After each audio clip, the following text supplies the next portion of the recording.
जय हिंद स्टूडेंट्स। स्वागत है आप सबका पैरम क्लासेस के एक और नए एजुकेशनल वीडियो में। और आज हम लोग पढ़ने वाले हैं क्लास 7th की जो एनसीईआरटी है, क्लास 7th की जो एनसीईआरटी हिस्ट्री है उसका फर्स्ट चैप्टर। अभी हाल ही में एनसीईआरटी ने एक न्यू जो है आपको एनसीईआरटी जो है उसका अपडेटेड वर्जन जो है लॉन्च किया है। ठीक है, तो हम लोग दोनों को साथ में लेकर के चलेंगे। तो जो नई वाली एनसीईआरटी है उसके 2 चैप्टर्स के आसपास हम लोगों ने अपलोड कर दिए हैं। ये पुरानी वाली एनसीईआरटी है, इसकी भी जो है हम लोग सारे चैप्टर्स को अपलोड करेंगे धीरे धीरे करके। इसको भी हम लोग धीरे धीरे करके पढ़ेंगे। तो चलिए हम लोग शुरू करते हैं। तो देखिए, जैसा कि हमने देखा है कि ये जो एनसीईआरटी का हिस्सा है क्लास 7th में जो आपको पढ़ना है, इसमें हम लोग मिडिवल हिस्ट्री को पढ़ेंगे, मध्यकालीन भारत को पढ़ेंगे हम लोग। ठीक है, मतलब जो मॉडर्न पीरियड है और जो एंशियंट पीरियड है उसके बीच में जो जो घटनाएं हुई हैं उसको हम लोग इस पार्टिकुलर जो है सेक्शन में करने वाले हैं। हमारा फर्स्ट चैप्टर भी एक इंट्रोडक्टरी चैप्टर है, जिसमें आप इस पूरे साल जो पूरा जो कालक्रम है, इस पूरे साल में जितने भी चैप्टर्स हम लोग पढ़ने वाले हैं उसकी थोड़ी सी ब्रीफ इंट्रोडक्शन आपको देखने के लिए मिलेगी। और जो चेंजेस वगैरह जो हुए हैं उसका ब्रीफली जो है आप देखिएगा, तो मोटे मोटे तौर पर जो है हम लोग को ये सारी चीज़ों को इसमें पढ़ना हुआ है। तो जैसा कि टाइटल आपका सजेस्ट करता है कि ट्रेसिंग चेंजेस थ्रू 1000 ईयर्स, मतलब हिस्ट्री में हम लोग क्या पढ़ते हैं, हिस्ट्री में हम लोग समय के साथ साथ जो है एक पार्टिकुलर जो कालखंड है उसके साथ साथ जो होने वाले बदलाव हैं, बदलाव जो होते हैं, जो भी चेंजेस आते हैं, आपको सोसाइटी में चेंजेस आया या फिर जो है आपको पॉलिटिकल स्ट्रक्चर में चेंज आया, जो एडमिनिस्ट्रेटिव कंडीशन उसमें चेंज आया, लोगों की जो लाइफ थी उसमें चेंज आया। ठीक है, जो रिलीजियस एस्पेक्ट है उसमें जो चेंज आया, तो लगभग ओवरऑल जो है जो भी जो परिवर्तन होते हैं किसी पर्टिकुलर जो है टाइम फ्रेम में, हम लोग उसी के बारे में जो है हिस्ट्री में पढ़ते हैं। तो मेडिवल पीरियड में जो 1000 साल का हम लोग को कालक्रम पढ़ना है, ठीक है, मेडिवल पीरियड हमारा अराउंड 750 एडी के आसपास शुरू होता है। ठीक है, और अराउंड 1750 एडी तक चलेगा।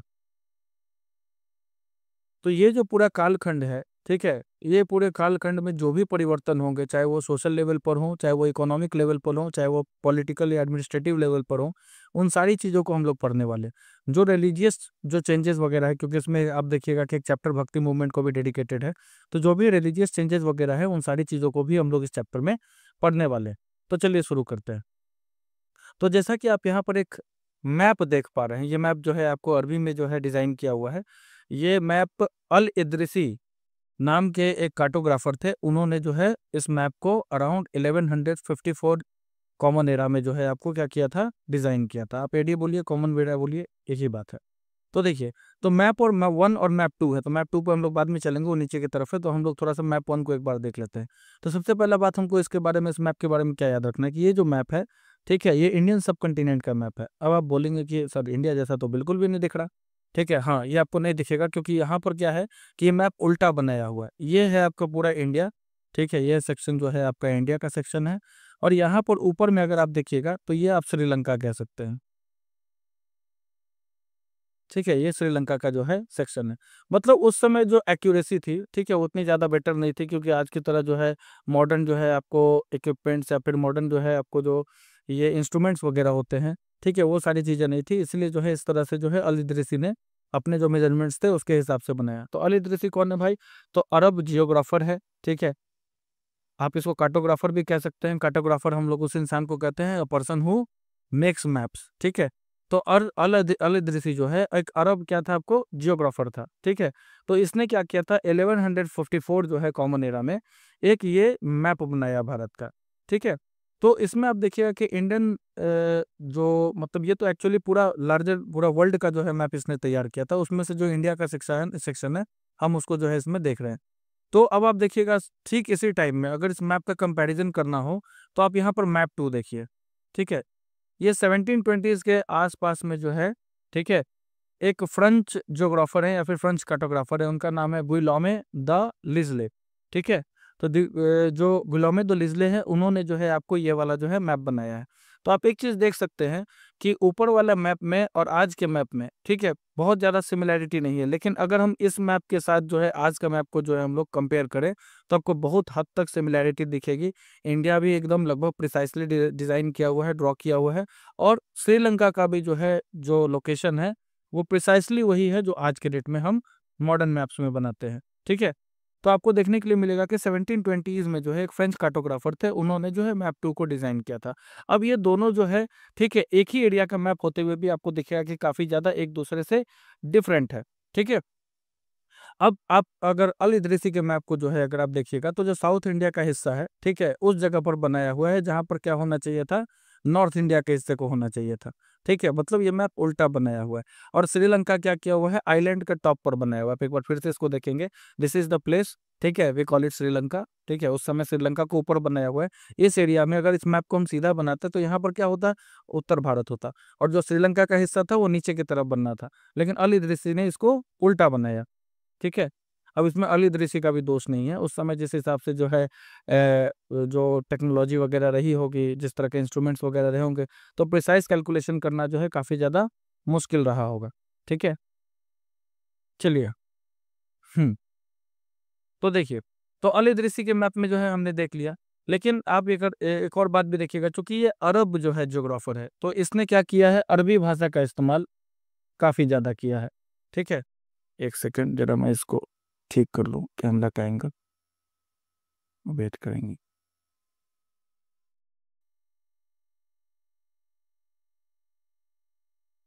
हम्म,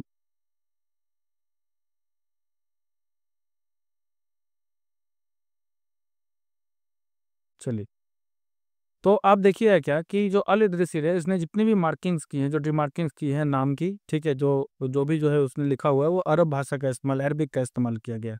ठीक है, उसके बाद अगर हम लोग फ्रेंच की बात करें, ठीक है, तो आगे देख लीजिए। अच्छा हाँ, एक और बात, ठीक है, उसके बाद कुछ वेल नोन नेम्स भी आपको देखने के लिए मिलेंगे, जैसे कि कन्नौज है। कन्नौज उत्तर प्रदेश में काफ़ी ज़्यादा इंपॉर्टेंट इलाका था, जब तक दिल्ली का जो है इंपॉर्टेंस नहीं आया था। ठीक है, दिल्ली से पहले जो है कन्नौज ही सबसे ज़्यादा इंपॉर्टेंट इलाका है। क्यों? क्योंकि एक इंपॉर्टेंट ट्रेड सेंटर भी है, साथ ही साथ यहाँ पर आप देखिएगा तो काफ़ी ज़्यादा फर्टाइल लैंड है। ठीक है, गंगा यमुना दो आपका इलाका पड़ता है, जिसके कारण यहाँ पर एग्रीकल्चर काफ़ी ज़्यादा हो रहा है। आगे चल के हम लोग इसी चैप्टर में देखेंगे कि किस तरह से इस इलाके को कंट्रोल करने के लिए जो है तीन राजवंशों में कंटिन्यूअस लड़ाई हुई थी, जिसको हम लोग ट्राईपार्टाइट स्ट्रगल कहते हैं। ठीक है, तो यहाँ पर जो है स्पेल किया हुआ है कन्नौज। ठीक है, मतलब क्यू से लिखा है इसने, नाम अरबी है तो कोई दिक्कत नहीं है। तो आपको पता है कि ये जो नीचे वाली मैप है जिसकी हम लोग बात कर रहे हैं, ठीक है, तो इसमें आप देखिएगा कि जो ये 600 साल बाद बना है। ठीक है, जो अल इदरीसी का मैप था उससे ये 600 साल बाद बना है। उस समय आप देखिएगा कि समय के साथ साथ जो है, चूंकि काफ़ी ज़्यादा मॉडर्नाइजेशन हो गया था, मॉडर्न टेक्निक्स, मॉडर्न इंस्ट्रूमेंट्स भी उस टाइम में बहुत ज़्यादा आ गए थे। ठीक है, अब आज जैसे तो नहीं थे, बट फिर भी अल इदरीसी के टाइम से अगर हम लोग कंपैरिजन करें तो काफ़ी ज़्यादा मॉडर्न टेक्निक्स उस समय कार्टोग्राफी में जो मॉडर्न इंस्ट्रूमेंट्स है वो काफ़ी ज़्यादा जो है आपको आ गए थे, जिसके कारण आप देखिएगा कि जो इन्फॉर्मेशन है सब कॉन्टिनेंट के बारे में, वो समय के साथ साथ काफ़ी हद तक बदली। लोगों को समझ में आ गया कि भाई ऊपर वाला मैप में हमने इस चीज़ को उल्टा दिखा रखा था, एक्चुअली में क्या है, ये दक्षिण भारत के नीचे आपको जो है पड़ता है श्रीलंका का इलाका। ठीक है, तो आज देख लीजिए, तो आज का जो हम लोग मैप देखते हैं, तो ये मैप हमारा जो है, जो इसने गुलामे द लिजले ने बनाया था। तो ये मैप आपको देखने के लिए मिलेगा कि ये काफ़ी हद तक हमारे मॉडर्न मैप से जो है मैच करता है। और हम काफ़ी ज़्यादा फैमिलियर आपको दिखेंगे, जो कोस्टल एरियाज है पर्टिकुलर आपको काफ़ी ज़्यादा डिटेल से इसमें दिखाए गए हैं। ठीक है, अब ये इसी मैप का इस्तेमाल उस समय के जितने भी जो है यूरोपियंस भारत में आए हैं, ठीक है, तो मोर और लेस इसी मैप का इस्तेमाल उन लोगों ने किया था। जो भी मैप, मतलब जो है यहाँ पर जो, मतलब इंडिया में जो है जो लोग भी व्यापार करने के लिए आते थे, तो यूरोपियन सेलर्स थे, मर्चेंट्स थे, अपने वॉयजेज में जो भी निकलते थे, तो इसी मैप का जो है इस्तेमाल वो उस समय करते थे। चलिए,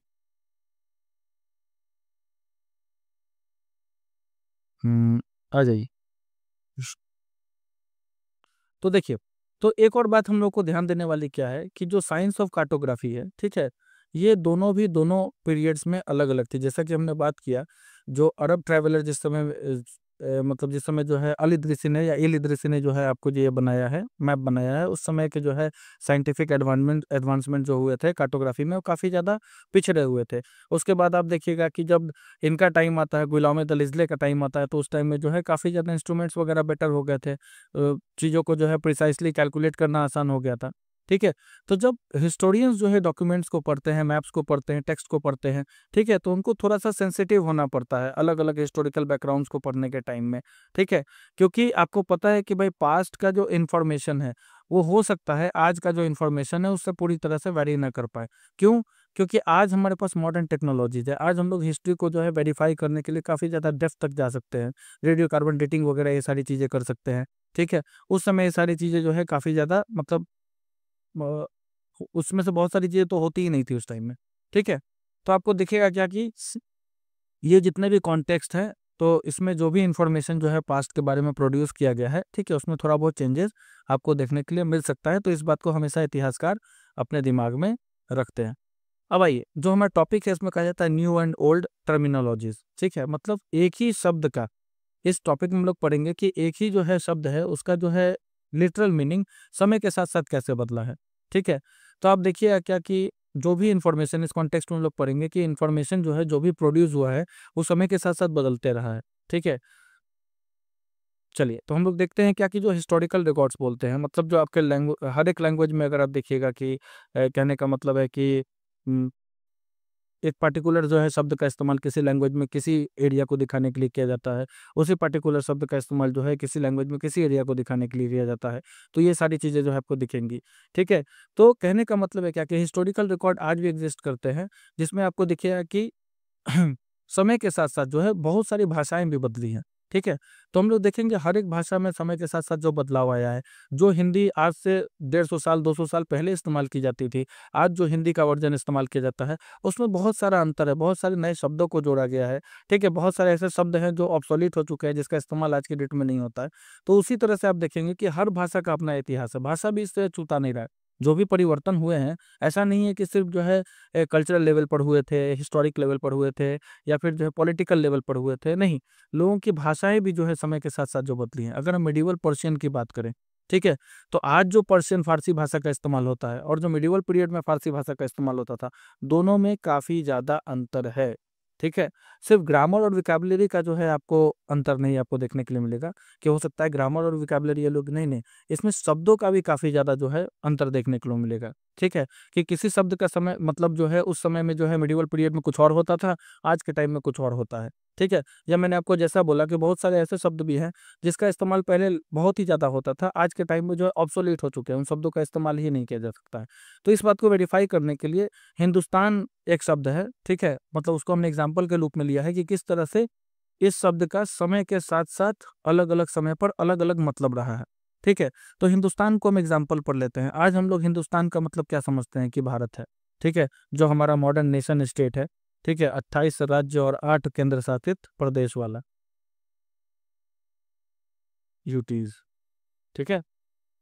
लेकिन क्या हमेशा से इसका यही मतलब होता था? नहीं। अगर हम लोग 13वीं शताब्दी की बात करें, तो 13वीं शताब्दी में एक क्रॉनिकलर हैं, ठीक है? क्रॉनिकलर इतिहास को एकदम, क्रॉनिकलर और हिस्टोरियन में क्या अंतर होता है? क्रॉनिकलर जो है डेट के हिसाब से इतिहास को लिखता है।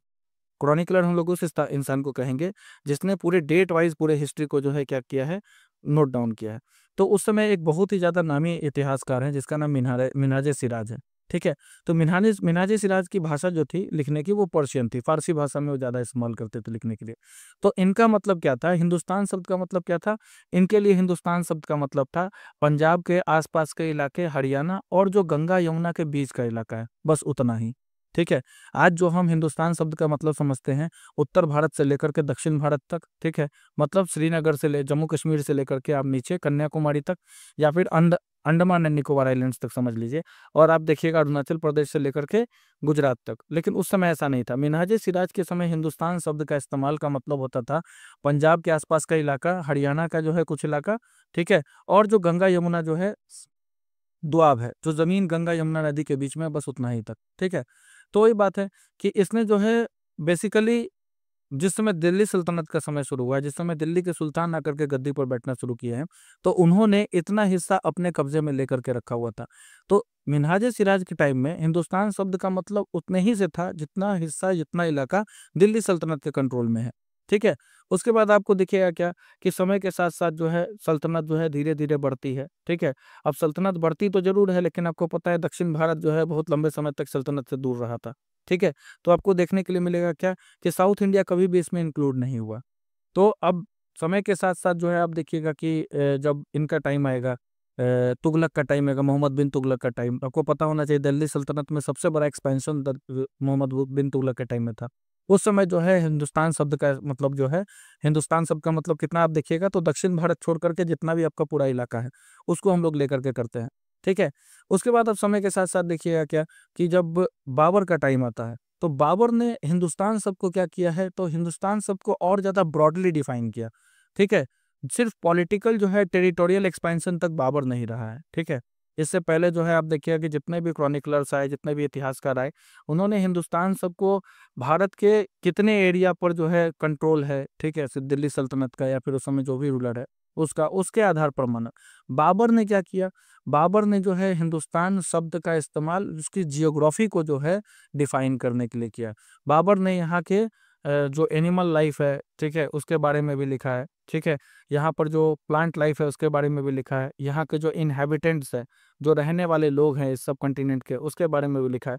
तो बाबर ने क्या किया है, काफी ज्यादा ब्रॉड जो है मीनिंग हिंदुस्तान सबको प्रोवाइड की। अब हिंदुस्तान सिर्फ एक जमीन का टुकड़ा नहीं माना जा रहा है, उसकी ज्योग्राफी, वहाँ पर किस तरह के जो है पेड़ पौधे वगैरह उगाए जा रहे हैं, मतलब किस तरह के जो है प्लांट लाइफ वगैरह, एनिमल लाइफ है, या फिर किस तरह के लोग वहाँ पर रह रहे हैं, अलग अलग कल्चर के लोग हैं, अलग अलग धर्म के लोग हैं, उन सबको जो है डिनोट किया है इससे। ठीक है। अगर हम लोग आगे चल के इस चैप्टर में देखेंगे तो आपको 14 सेंचुरी का जो समय आएगा, जिस समय आपको अमीर खुसरो है, ठीक है, अमीर खुसरो ने एक शब्द का इस्तेमाल किया जिसको हिंद कहा जाता है।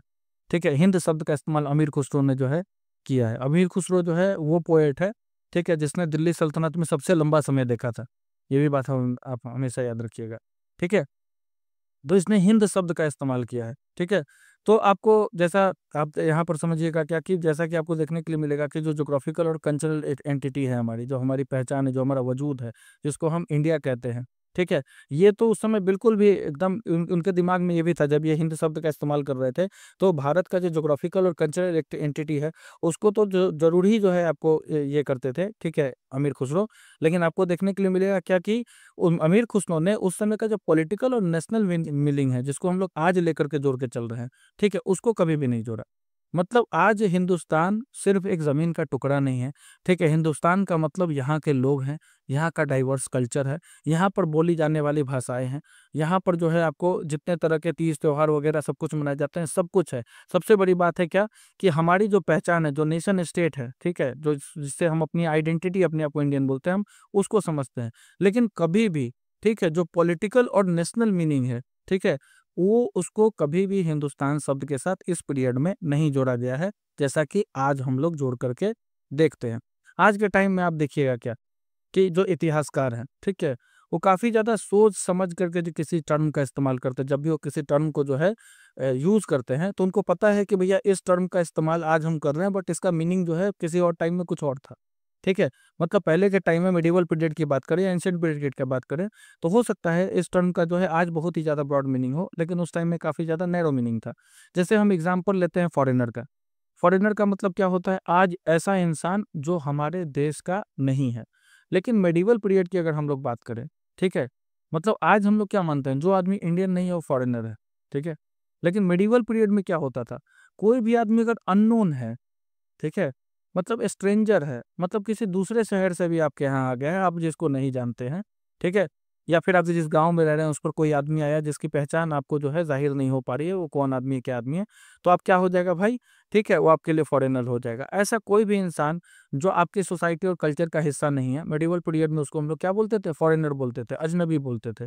ठीक है। तो वही बात है। तो इसके लिए हिंदी में भी एक शब्द है जिसको हम लोग परदेसी कहते हैं। ठीक है।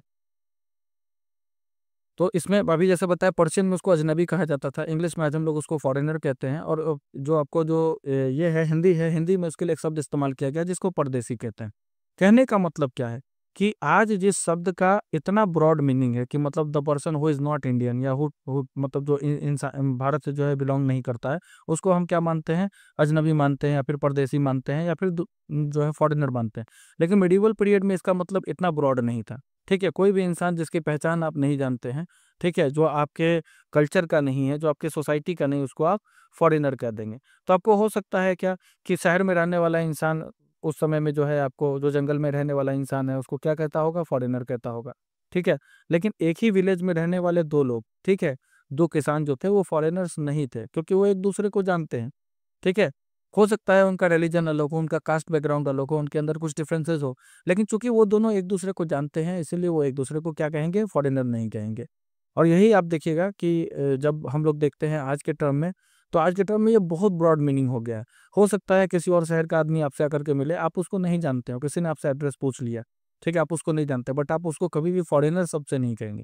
तो यही बात है। तो अभी इस पूरे जो है पैराग्राफ में हमने ये पढ़ा कि टाइम के साथ साथ जो है सिर्फ सोसाइटी नहीं बदली है, लैंग्वेज भी बदला है, लैंग्वेज में इस्तेमाल करने के वर्ड्स भी बदले हैं, सिर्फ पॉलिटिकल स्ट्रक्चर नहीं बदला है, भाषा में भी काफ़ी ज़्यादा डिफरेंस आया है।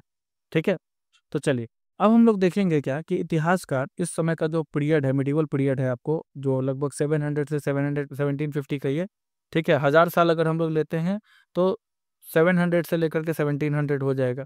ठीक है, देखिए जो पीरियड का कैटेगराइजेशन है अलग अलग लोगों ने, अलग अलग इतिहासकारों ने अपने हिसाब से करके रखा हुआ है। अगर आप 700 से लेकर के 1750 का टाइम देते हैं तो मतलब मोहम्मद बिन कासिम का जो इन्वेजन हुआ था भारत पर, उसको भी हम इसी का हिस्सा मानेंगे। ठीक है, जो कि इसका हिस्सा है भी।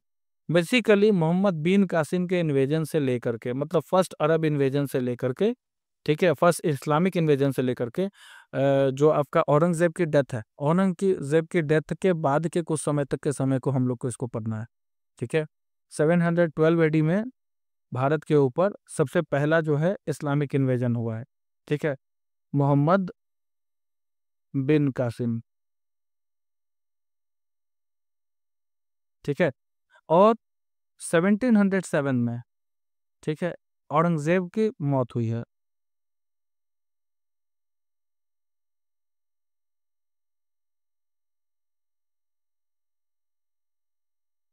औरंगजेब डाइड। तो इसी के बीच का जो समय है उसको हम लोग को बहुत ही डिटेल से पढ़ना है, समझना है कि इस समय में क्या क्या जो है घटनाएं घटी हैं। ठीक है, तो हिस्टोरियंस क्या करते हैं, अलग अलग तरह के सोर्सेज का इस्तेमाल करते हैं, आपको जो भी पीछे की घटनाएं हुई हैं, ठीक है, उसको पढ़ने के लिए। ये किस बात पर डिपेंड करता है कि भैया किस पीरियड की वो स्टडी कर रहे हैं और उनका नेचर इन्वेस्टिगेशन का कैसा है। जितना ज़्यादा उनका प्रैक्टिकल इन्वेस्टिगेशन का नेचर होगा उतना ज़्यादा आप देखिएगा कि हिस्ट्री पर काफ़ी ज़्यादा जो है दोहन वगैरह किया जाता है, काफ़ी ज़्यादा उस पर आप एनालिसिस की जाती है। ठीक है, उसके वेरिफिकेशन के लिए जो है जितनी मॉडर्न टेक्नोलॉजी वगैरह है सबका इस्तेमाल किया जाता है। पिछले साल आपने क्या पढ़ा था, हमने पढ़ा था एंशिएंट इंडिया के बारे में। मतलब जिस समय इंसान जो है हेमोसेपियंस का रूप लेता है, और उस समय से लेकर के लास्ट जो है हमने गुप्ता पीरियड पढ़ा था। गुप्ता पीरियड का अंत जो है हुनों के इन्वेजन से हो गया था। ठीक है, हुनों ने आक्रमण कर दिया था जिसके कारण गुप्ता गुप्ता वंश खत्म हो गया। उसके बाद हर्षवर्धन आए थे। ठीक है, हर्षवर्धन को जो है पुलकेशिन द सेकंड ने अपने बैटल में हराया था। तो ये सारी बातें हमने पढ़ चुकी हैं, मतलब पीछे के जो है बुक में क्लास 6 में आपने पढ़ रखी होंगी। इस बुक में हम लोग बेसिकली 700 से लेकर के 1750 तक का टाइम को पढ़ेंगे। ठीक है, इसको ध्यान में रखना है। 700 से लेकर के 700 कॉमन एरा से लेकर के 1750 कॉमन एरा को। ठीक है, अगेन मैं बोलूँगा प्रियोरिटाइजेशन से जो है उतना ज़्यादा डिफरेंस नहीं होता है। आप 750 भी रख सकते हैं। ठीक है, तो बेसिकली क्या है कि हम लोग को जो उस समय जो घटनाएं घटी हैं, ठीक है, जो भी जो उस टाइम पीरियड में जो इंपॉर्टेंट बातें हुई हैं उसको ध्यान में रखना है। ठीक है, अब अलग अलग हिस्टोरियंस ने जो है अपने हिसाब से अलग अलग जो है टाइम फ्रेम बना करके रखा हुआ है। चलिए, तो अब देखिएगा क्या कि यहाँ पर जो सोर्सेज हिस्टोरियंस इस्तेमाल करते हैं इस पीरियड को पढ़ने के लिए, उसमें काफ़ी ज़्यादा कंटिन्यूटी देखने के लिए मिलता है। ठीक है, लेकिन फिर भी हम लोग ऐसा नहीं है कि जो एंशियंट पीरियड में जो है, क्योंकि आपको पता है कि एंशियंट पीरियड में एक बहुत लंबे समय तक हमारे पास कोई रिटन रिकॉर्ड्स नहीं थे। उसके बाद आपको दिखिएगा क्या कि रिटन रिकॉर्ड्स आए बट हम पढ़ नहीं सके, इसलिए हमने प्री हिस्ट्री, ठीक है, प्रोटो हिस्ट्री और हिस्ट्री का जो है क्या किया था, कैटेगराइजेशन किया था। हिस्ट्री के टर्म्स में उन सारे इलाकों को लेकर, उस सारे समय को लेकर के चलते हैं, कालखंड को लेकर के चलते हैं, जिसमें हमारे पास क्या है, रिटन मटेरियल भी है। ठीक है, और उसके साथ साथ हम उसको पढ़ भी पाएँ। लेकिन इसका मतलब ये नहीं होता है कि बाकी जो आर्टिफैक्ट्स हमको मिलते हैं, आर्कियोलॉजिकल फाइंडिंग्स वगैरह जो मिलती हैं, उसका कोई वैल्यू नहीं। नहीं, वो भी काफ़ी ज़्यादा इंपॉर्टेंट है। मतलब जो एंशियंट पीरियड को पढ़ने के लिए जिन सोर्सेज का इस्तेमाल किया गया था, उसके साथ-साथ कुछ नए सोर्सेज भी आपको देखने के लिए मिलेंगे। ठीक है? तो आप देखिएगा क्या कि सोर्सेज जो है, जो हिस्ट्री में जो पीछे हम लोग जिन हिस्ट्री का मतलब पढ़ने के लिए जिन सोर्सेज का इस्तेमाल कर रहे थे, ठीक है? उनका तो इस्तेमाल करेंगे ही, साथ ही साथ हम कुछ नए सोर्सेज का भी इस्तेमाल करेंगे। जैसे देखिए कॉइन्स का जो है हमने इस्तेमाल किया, इंस्क्रिप्शंस जो है आपको वो जहाँ-जहाँ हम लोग को मिले हैं, ठीक है? उसको हमने पढ़ने की काफ़ी ज़्यादा कोशिश की है। ठीक है? उसके बाद आपको दिखेगा क्या कि जो आर्किटेक्चर है उस टाइम का, जो आपको जो है टेक्सचुअल रिकॉर्ड्स हैं आपको इन्फॉर्मेशन के लिए, ठीक है, तो वो सारी चीज़ों को हमने क्या किया है, काफ़ी ज़्यादा डिटेल से ठीक है, मतलब पढ़ने के लिए इसका इस्तेमाल किया है। इस टाइम में आपको रिटन मटेरियल बहुत ज़्यादा मिलेगा। मेडिवल पीरियड में रिटन मटेरियल बहुत ज़्यादा आपको देखने के लिए मिलेगा। जैसे अकबर के टाइम में है तो आईन अकबरी और अकबरनामा, ये दो बहुत ही ज़्यादा इंपॉर्टेंट टेक्स्ट हैं आपको। दिल्ली सल्तनत में भी आप देखिएगा तो अलग अलग क्रॉनिकलर्स ने जो है अलग अलग चीज़ें लिख करके जो है काफ़ी ज़्यादा डिटेल में दी है। तो मेडिवल पीरियड के लिए हमारे पास काफ़ी ज़्यादा मतलब एंशियंट, अगर हम लोग जैसे एंशियंट जो हम लोग हिस्ट्री हमने पिछले साल पढ़ी थी, उसमें सबसे ज़्यादा हम लोग क्या कर रहे थे, जो आर्कियोलॉजिकल फाइंडिंग्स है उसके ऊपर डिपेंडेंट थे। रिटन मटेरियल हमारे पास था लेकिन बहुत ज़्यादा मात्रा में आपको देखने के लिए नहीं मिलेगा। जो क्रोनोलॉजी है वो बहुत अच्छे से नहीं बन पाती थी, बट इस पीरियड में आप देखिएगा कि रिटन मटेरियल होने के कारण जो क्रोनोलॉजी है उसको बहुत अच्छे से कंप्लीट कर पाते हैं। ठीक है, लेकिन फिर भी आपको दिखेगा कि काफ़ी ज़्यादा डिसकंटिन्यूटी यहाँ पर भी आपको देखने के लिए मिलती है। ऐसा नहीं है कि सब कुछ कॉन्टिन्यूअस रूप में मिल गया है। ठीक है, तो उसके बाद देख लीजिए तो, लेकिन यही बात है जैसा कि मैंने आपको बताया कि जो टेक्सचुअल रिकॉर्ड्स आपको देखने के लिए मिलेंगे यहाँ पर, ठीक है, इस पीरियड में बहुत ही ज़्यादा रिच, मतलब काफ़ी ज़्यादा मात्रा में आपको देखने के लिए मिलते हैं। ठीक है, तो उस समय जो है आपको जो दूसरे टाइप के अवेलेबल इंफॉर्मेशन है उसको बहुत हद तक ये आप कहिएगा कि डिस्प्लेस कर दिया है इसने। ठीक है, लोग ज़्यादा से ज़्यादा जो लिखी हुई बातें हैं उस पर काफ़ी ज़्यादा कन्विंस रहते हैं, वो काफ़ी ज़्यादा जो है उसको रिलाई किया जा सकता है। ठीक है, तो आप देख लीजिए उसका एक कारण ये भी था कि यहाँ पर आप देखिएगा कि पेपर पेपर का इस्तेमाल काफ़ी ज़्यादा मतलब लार्ज स्केल पर होना शुरू हो गया था। और पेपर जो है थोड़ा सा इस टाइम में चीप भी हो जाएगा। ठीक है, एक टाइम में पेपर एक लग्जरी था। ठीक है, क्लास 10th में आप पढ़िएगा इसके बारे में भी, प्रिंट कल्चर नाम का एक चैप्टर है, उसमें आप देखिएगा कि किस तरह से जो है पहले लेदर पर जो है आपको किताबें छपा करती थी, जो अपने आप में रॉयल्टी इस्तेमाल करते थे लोग, जिनके पास ढेर सारा पैसा होता था बस वही बुक्स वगैरह खरीद पाते थे। ठीक है, और बुक्स खरीदना भी बहुत, मतलब प्रिंटिंग वगैरह जैसा कुछ था नहीं। लेकिन इस टाइम में आप देखिएगा क्या कि भाई इस टाइम में जो है पेपर जो है थोड़ा सा सस्ता हो जाता है, जिसके कारण हर तरह का जो है लोग लिख रहा है। ठीक है, ऐसा ही नहीं है कि सिर्फ महाराजा जो आ रहे हैं उनके बारे में उस उनके क्रॉनिकलर्स लिख रहे हैं, नहीं, आम आदमी भी लिख रहा है। ठीक है, जो आपको कहिएगा कि जो मर्चेंट्स वगैरह हैं उनसे भी हम लोग को बहुत सारा डिटेल मिल जाता है कि उस समय किन किन चीज़ों का ट्रेड हो रहा था, क्या क्या चीज़ें जो हैं आपको मतलब किस रेट में बिक रही थी, किसका एक्सपोर्ट किसका इम्पोर्ट होता था। तो ये सारी चीज़ें भी जो है काफ़ी ज़्यादा इंपॉर्टेंट हो जाती हैं। जो कॉमन आदमी है वो भी अपने थी में जो है पोएम्स वगैरह ये सब कुछ लिख रहा है, तो उससे हम लोग को उस समय के सोशल लाइफ वगैरह ये सब के बारे में पता चलता है। ठीक है, तो ये सारी चीज़ें काफ़ी ज़्यादा ठीक है। अब आइए तो वैल्यू ऑफ पेपर क्या कहता है। यहाँ पर कहा जा रहा है कि भैया आप दो कंडीशंस को जो है क्या कीजिए, कंपेयर कीजिए। Middle of the 13th century में जो है अगर एक जो कोई अगर कोई इंसान है, कोई स्कॉलर है, उसको अगर किसी बुक की कॉपी चाहिए, ठीक है, तो दिक्कत क्या आती थी कि भैया उनके पास इनफ पेपर नहीं है, तो ये क्या करते थे, ठीक है, क्योंकि पेपर लिमिटेड होता था, पेपर काफ़ी महंगी चीज़ है, सब कोई नहीं ये कर सकता है। अब उसको किसी चीज़ पे लिखना है, तो उस समय आपको दिखेगा आज की तरह जो है जो बॉल पेन्स वगैरह नहीं होते थे, जिनका इंक एक बार अगर आप लिख दीजिए तो उसका आप इरेज़ नहीं कर सकते हैं। उस समय मोर के पंख से जो है लोग स्याही में डुबा-डुबा करके लिखा करते थे, या उस समय के जो पेन्स भी होते थे सिंपल होते थे, आपको इंक में डिप कर कर के लिखना होता था। इंक भी वॉशेबल होता था कि अगर उसके ऊपर पानी गिर जाए तो वो वॉश ऑफ हो जाएगा। तो लोग क्या करते थे भाई कि अगर उनके पास इनफ पेपर नहीं है और पैसे, चूँकि पेपर एक बहुत ज़्यादा महँगी चीज़ थी, तो ये क्या करते थे कि कोई पुरानी मैन्युस्क्रिप्ट जिसका जो है इस्तेमाल उनके पास ना हो, उसको धो देते थे, ठीक है? जिनकी ज़रूरत अब उनको नहीं है। उसके बाद उसको सुखा करके फिर उस पेपर पर दोबारा से कुछ लिखते थे। अगर हम सिर्फ 100 साल की बात करें, तो 100 साल बाद क्या हो गया था भाई कि अगर आपको, आप देखिएगा कि मार्केट में कुछ सामान खरीदने जा रहे हैं, ठीक है? तो शॉपकीपर क्या कर रहा है, किसी पेपर में लपेट करके आपको दे रहा है। जैसे आज भी होता है हमारे साथ, हम मार्केट में कुछ लेने जाते हैं तो अखबार में लपेट करके दे दिया जाता है। क्यों? क्योंकि काफ़ी ज़्यादा सस्ती हो चुकी है। बट आप देखिए 100 साल पहले उस समय की बात कर रहे हैं। तो एक टाइम ऐसा था जब पेपर लग्ज़री था, ठीक है? जब पेपर खरीदना सबके रीच में नहीं था, और एक ऐसा टाइम भी है जब पेपर की वैल्यू नहीं है, ठीक है? तो वही बात बताया जा रहा है कि मेडिवल पीरियड में चूँकि पेपर हर किसी के रीच में आ गया था, that is the reason people were writing. ठीक है, हर समाज के हर तबके का आदमी लिख रहा है अपने बारे में, अपने एक्सपीरियंसेस के बारे में, ठीक है, जिसके कारण हमारे पास काफ़ी ज़्यादा कॉन्विंसिंग सोर्सेज हैं। ठीक है, तो आगे देख लीजिए, तो बहुत ही ज़्यादा वाइडली अवेलेबल आपको जो है रिटन मटेरियल मिलेगा। चलिए, तो देखिए अब लोग क्या क्या लिखते थे, तो भैया बहुत सारी धार्मिक चीज़ें लोग लिखते थे, धार्मिक टेक्स्ट को लिखते थे। जो रूलर्स हैं, रूलर्स क्या करते थे, उनके क्रॉनिकल्स को लिखाया जाता था। अब क्रॉनिकल्स में क्या लिखा जाता था कि राजा इस साल में जो है गद्दी पर बैठा, इस साल में उसने युद्ध किया, इस साल में उसने विवाह किया, ठीक है। उससे रिलेटेड जो भी इंपॉर्टेंट उसने काम किए हैं, जो भी उसने नए रूल्स या नई पॉलिसीज बनाई हैं, उसकी एडमिनिस्ट्रेशन वगैरह कैसा था, उन सारी चीज़ों को जो है रूलर्स का हमको क्रॉनिकल्स देखने को मिलता है। लेटर्स मिलते हैं हम लोग को, टीचिंग्स जो हैं संतों के, वो आपको देखने के लिए मिलेगा। जैसे गुरु ग्रंथ साहिब को ही हम ले लेते हैं, मेडिवल पीरियड का ही टेक्स्ट है, ठीक है। तो गुरु ग्रंथ साहिब में आप देखिएगा कि जितने भी जो गुरु हैं, ठीक है, जितने भी पास्ट गुरु हुए हैं आपको, जो गुरु नानक देव जी हैं, ठीक है, गुरु नानक देव जी से लेकर के गुरु गोविंद सिंह जी महाराज तक, सिखों के जो 10वें और आखिरी गुरु थे, उनसे रिलेटेड जितनी भी चीज़ें थी, जितनी भी उनकी टीचिंग्स थी, उन सबको क्या किया गया, उसमें कंपाइल किया गया है। इसके अलावा क्या होता था, जितनी भी पिटीशंस डाली गई हैं, ठीक है, जितने भी जुडिशियल रिकॉर्ड्स हैं, मतलब किसका, मतलब किसने क्या केस किया, किसकी क्या तकलीफ थी, उसको कैसे जो है निजात दी गई, उन सारी चीज़ों को भी लिखा जाता था। उसके अलावा हमारे पास सरकार को, जो गवर्नमेंट हो गई उस टाइम में, या फिर सल्तनत पीरियड हो या फिर मुगलिया पीरियड हो, उसमें टैक्सेशन का क्या सिस्टम था, कौन कितना टैक्स जमा करता था, उनके भी जो है आपको सारे अकाउंट्स वगैरह हमको देखने के लिए, और टैक्सेस से रिलेटेड जितने भी डॉक्यूमेंट्स है देखने के लिए मिलते हैं, ठीक है।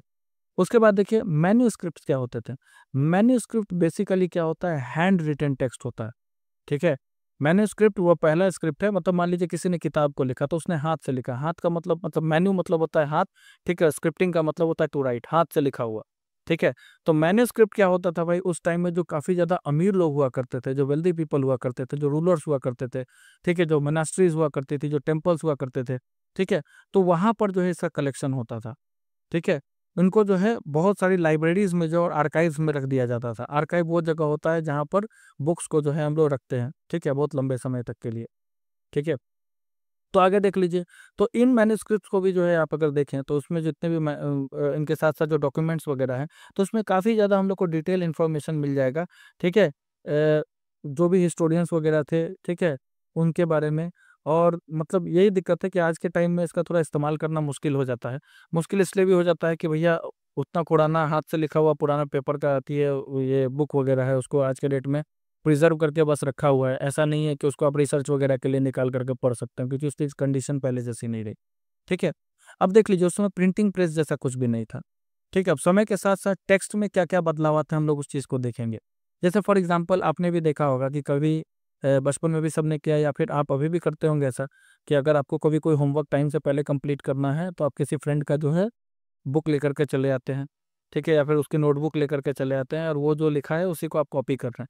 अब उसी में कोई ऐसा वर्ड आया, ठीक है, जिसमें उसकी हैंडराइटिंग थोड़ी सी लेजिबल नहीं है, आपको पता नहीं चला उसने किस वर्ड का इस्तेमाल किया है, तो आप उसमें से कुछ लेटर्स को आइडेंटिफाई करके उससे मिलता जुलता वर्ड जो आपको आता है वो लिख देंगे। ऐसा सब करते हैं। तो ऐसा हर एक पीरियड में होता था। आपको पता है एक टाइम में जब प्रिंटिंग प्रेस नहीं था तो बुक की कॉपीज कैसे बनती थी। तो बुक की कॉपीज बनाने के लिए क्या होता था कि भैया लोगों को बैठाया जाता था, ठीक है, और वो बुक से कॉपी करते थे, हाथ से ही कॉपी कर करके लिखते थे। काफ़ी ज़्यादा टाइम कंज्यूमिंग जो है ये वर्क होता था, बहुत समय लग जाता था एक ही कॉपी बनाने में, ठीक है। तो इन लोगों को क्या कहा जाता था, स्क्राइब्स कहा जाता था, ठीक है। तो ये स्क्राइब्स क्या करते थे, जितनी भी मैन्युस्क्रिप्ट्स होती थी जो लिखी गई हैं, किसी राइटर ने लिख के दे दी, उसको हाथ से जो है ये करते थे, कॉपी करते थे, ठीक है। तो आगे देख लीजिए, तो आपको पता होगा कि आपने जो काम किया था, तो बस ये ऐसी दिक्कत जो है वहाँ पर भी आती थी कि अगर आप जो है मतलब नहीं कर पाए, वहाँ पर अगर मान लीजिए कोई स्क्राइब किसी चीज़ को कॉपी कर रहा है, किसी बुक को, बहुत इंपॉर्टेंट बुक है या किसी भी टॉपिक पर, या बहुत इंपॉर्टेंट राइटर की, या बहुत ही ज़्यादा फेमस राइटर उसकी किताब है, उसको कॉपी कर रहा है। अब उस पीरियड में उसको कुछ भी दिखा नहीं, या फिर समझ नहीं आया कि उसने क्या लिखा है, ठीक है। हैंडराइटिंग सबकी जो है समझना सबके लिए पॉसिबल नहीं हो पाता है, तो अंदाजे से गेस करते थे, और क्या करते थे, उनसे मिलता जुलता वर्ड जो उनके डिक्शनरी में है या उनको समझ में आता है उसको डाल देते थे। जिसके साथ क्या होता था, कभी कभी गलती हो जाती थी, और समय के साथ क्या होता था, उसका अर्थ बदल जाता था, ठीक है। तो जो कॉपी बनाई जाती थी उसमें सिग्निफिकेंट अमाउंट में डिफरेंसेस आपको देखने के लिए मिलेंगे, ठीक है। तो वही बात है, तो मैन्युस्क्रिप्ट कॉपिंग जो है उसके साथ भी सेम कहानी होती थी। जब स्क्राइब्स क्या करते थे, मैन्युस्क्रिप्ट को कॉपी करते थे, तो उसमें कुछ छोटे छोटे परिवर्तन हो जाते थे, सेंटेंस में, वर्ड में, इधर उधर, ठीक है। और ये जो छोटे छोटे परिवर्तन है समय के साथ साथ जो है, ठीक है, काफ़ी ज़्यादा बड़े हो गए, क्योंकि फिर हो सकता है कि उस कॉपी से दूसरी कॉपी बनाई जाए, उसमें कुछ और चेंजेस आ जाए, फिर कुछ और चेंजेस आ जाए, ठीक है। तो ये समय के साथ जो सैकड़ों सालों तक जो है मैन्युस्क्रिप्ट को कॉपी की गई, तो उसमें काफ़ी ज़्यादा डिफरेंस आपको देखने के लिए मिल जाता है कि ये क्रिएट कर देता है, ठीक है। तो है तो सेम ही टेक्स्ट, लेकिन क्या होगा, जो ओरिजिनल वन था उससे काफी ज्यादा अंतर आ जाता था। ठीक है, तो आगे देख लीजिए। तो ये भी एक दिक्कत है कि आज के टाइम में जो पुराने जो मैन्युस्क्रिप्ट है वो हमारे हाथ में बहुत मुश्किल से मिल पाते हैं। बहुत सारे ऐसे भी मैन्युस्क्रिप्ट थे जो समय के साथ साथ खत्म हो गए, ठीक है, खराब हो गए, जल गए, या फिर जो है मिसप्लेस हो गए। तो आज के टाइम में जो हमारे पास कॉपीज हैं उन मैन्युस्क्रिप्ट की, हमको उसी पर रिलाई करना पड़ता है, और ज़रूरी नहीं है कि वो सारी बातें जो है, ठीक है, सही हो। ठीक है, जैसे आपने देखा होगा कि बहुत जगह लोग बोलते हैं कि हिंदू धर्म में 33 करोड़ देवी देवता है। ठीक है, तो एक्चुअली में 33 कोटि किसी को लिखना था, उसने गलती से ना समझ के 33 करोड़ लिख दिया, तो लोग समझ गए कि 33 करोड़ हैं। ठीक है, जबकि 33 कोटि यानी 33 तरह के देवी देवता। तो वही बात है कि थोड़े से डिफरेंसेस के कारण नुक्ता के हेर फेर से जो है खुदा जुदा हो जाता है। ठीक है, तो वो बातें हो सकती हैं। तो हमारे पास आज के डेट में जिनका मैन्युस्क्रिप्ट नहीं है, उसका हमारे पास वही कॉपीज है जो कि टोटली स्क्राइब्स ने लिखा था, तो जो उसमें लिखा हुआ है हम उसी को मानते हैं। तो हिस्टेरियंस को जो है थोड़ा सा अलग अलग मैन्युस्क्रिप्ट वर्जन्स को पढ़ना पड़ता है एक ही टेक्स्ट के, ताकि वो एक प्रिसाइज अंदाजा लगा सके कि जो ऑथर है वो ओरिजिनली लिखना क्या चाहता था या उसने लिखा क्या होगा।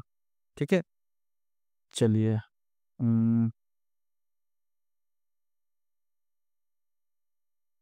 यहाँ देखिए, ये फिगर है, इसको भी थोड़ा सा देख लीजिए। इसमें क्या हो रहा है भाई, ये एक स्क्राइब की पेंटिंग है, ठीक है, जो किसी मैन्युस्क्रिप्ट की क्या कर रहा है, कॉपी बना रहा है।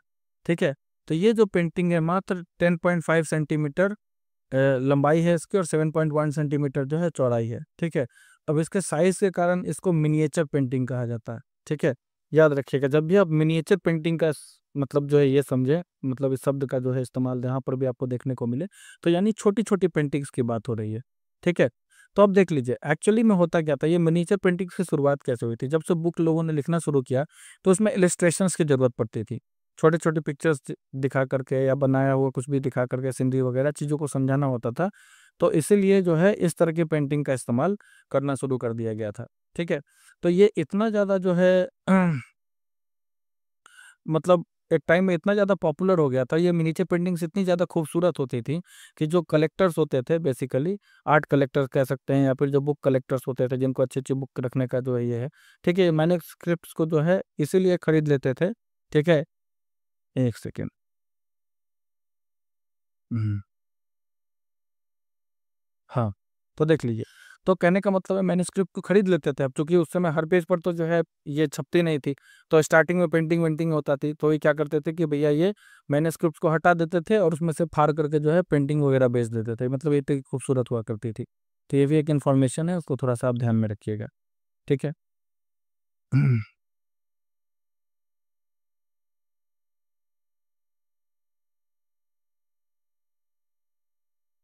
उसके बाद देख लीजिए, अलग अलग तरह से भी लिखावट होती है। जैसे आप देखिएगा कि एक ही तरह की भाषा को लिखने के अलग अलग जो है आपको फॉर्मेट्स होते हैं या फॉन्ट्स होते हैं। ठीक है, जैसे आप देखिए यहाँ पर कि अलग अलग तरह का हैंड राइटिंग जो है आपको वो पर्शियन और अरेबिक भाषा को पढ़ना थोड़ा सा मुश्किल कर देता है। जो आप अगर यहाँ पर राइट में देख रहे हैं आपको, ठीक है, और यहाँ पर लेफ्ट में देख रहे हैं, तो आप देखिएगा कि जो नस्तालिक स्टाइल है, नस्तालिक स्टाइल आपको यहाँ पर लेफ्ट में देखने के लिए मिलेगा, ये नस्तालिक स्टाइल है। ठीक है, तो नस्तालिक स्टाइल आपको देखने के लिए मिल रहा है कि थोड़ा सा कर्सिव है और इसको पढ़ना थोड़ा सा आसान है।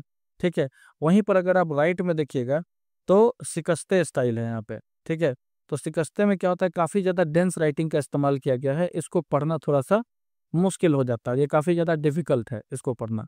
ठीक है, तो एक ही भाषा को दो अलग अलग फॉर्मेट्स में, मतलब फॉन्ट्स में लिखा हुआ है, जिसके कारण इतनी दिक्कत आती है। मतलब ये सारी बातें आपको क्यों समझाई जा रही हैं कि भैया उस समय भी ऐसी चीज़ें होती होंगी कि भैया जो मैन्युस्क्रिप्ट लिखने वाला राइटर है, जो original author of the book है, उसने जो भी बातें लिखी उसमें, ठीक है, वो सामने वाले के समझ में पूरी तरह से नहीं आई हो, जिसके कारण जो है उसने उसमें कुछ थोड़ी बहुत फेरबदल कर दी। तो आज के टाइम में अगर हिस्टोरियंस, ठीक है, बिना जिसका मैन्युस्क्रिप्ट स्क्रिप्ट हमारे पास नहीं है, ओरिजिनल कॉपी हमारे पास नहीं है, उस तरह का कोई टेक्स्ट को जो है अगर हिस्टोरियंस क्या करते हैं, ठीक है, ये करना चाहते हैं, मतलब लिखना चाहते हैं, या फिर जो लिखना नहीं चाहते उसको समझना चाहते हैं, तो उसमें और भी जितने वर्जन्स अवेलेबल हैं उन सबको उनको पढ़ना पड़ता है, ताकि एग्जैक्ट मीनिंग जो है उसका निकाला जा सके। चलिए, उसके बाद देख लीजिए, कभी कभी होता था कि जितने भी ऑथर्स होते थे वो अपनी राइटिंग्स को या जो क्रॉनिकल्स है उसको रिवाइज भी करते थे। ठीक है, कभी उन्होंने लिखा कोई इंपॉर्टेंट डेट छूट गया, बाद में उसका जब रिवाइज एडिशन आएगा तो उसमें क्या किया जाएगा, उसको चेंजेस कर दिए जाएंगे। जैसे 14th सेंचुरी का क्रॉनिकलर है जिसका नाम है जियाउद्दीन बर्नी। ठीक है, इसने अपने क्रॉनिकल को सबसे पहले जो है 1356 में लिखा था। ठीक है, और उसके बाद इसका अपडेटेड वर्जन जो है इसने 2 साल बाद लगभग 1358 में लिखा। ठीक है, तो ये दोनों जो है आपको दिखेगा, ये जो दोनों किताब हैं ये दोनों जो है एक दूसरे से काफ़ी ज़्यादा अलग हैं। ठीक है, लेकिन पहला वर्जन जो है, ठीक है, ये 1960s तक हम लोग को पता ही नहीं था कि इसका कोई पुराना वर्जन भी है। ठीक है, हम लोग 1358 वाला ही वर्जन मानते थे कि यही एक वर्जन इन्होंने लिखा था। ठीक है, हुआ क्या था कि भाई जो बड़े बड़े लाइब्रेरी कलेक्शंस थे उसमें कहीं पर किसी न किसी कोने में ये जो है तुमको बुक रख दी थी। तो लगभग 1960s के आसपास में जो है कभी कोई सफाई वफाई करने गया होगा या एक्सीडेंटली उसने बुक वो निकाली होगी तो उसको समझ में आया होगा कि भाई वर्नी का जो है जो 1358 का क्रॉनिकल है उसके अलावा भी एक और क्रॉनिकल उसने लिखा है।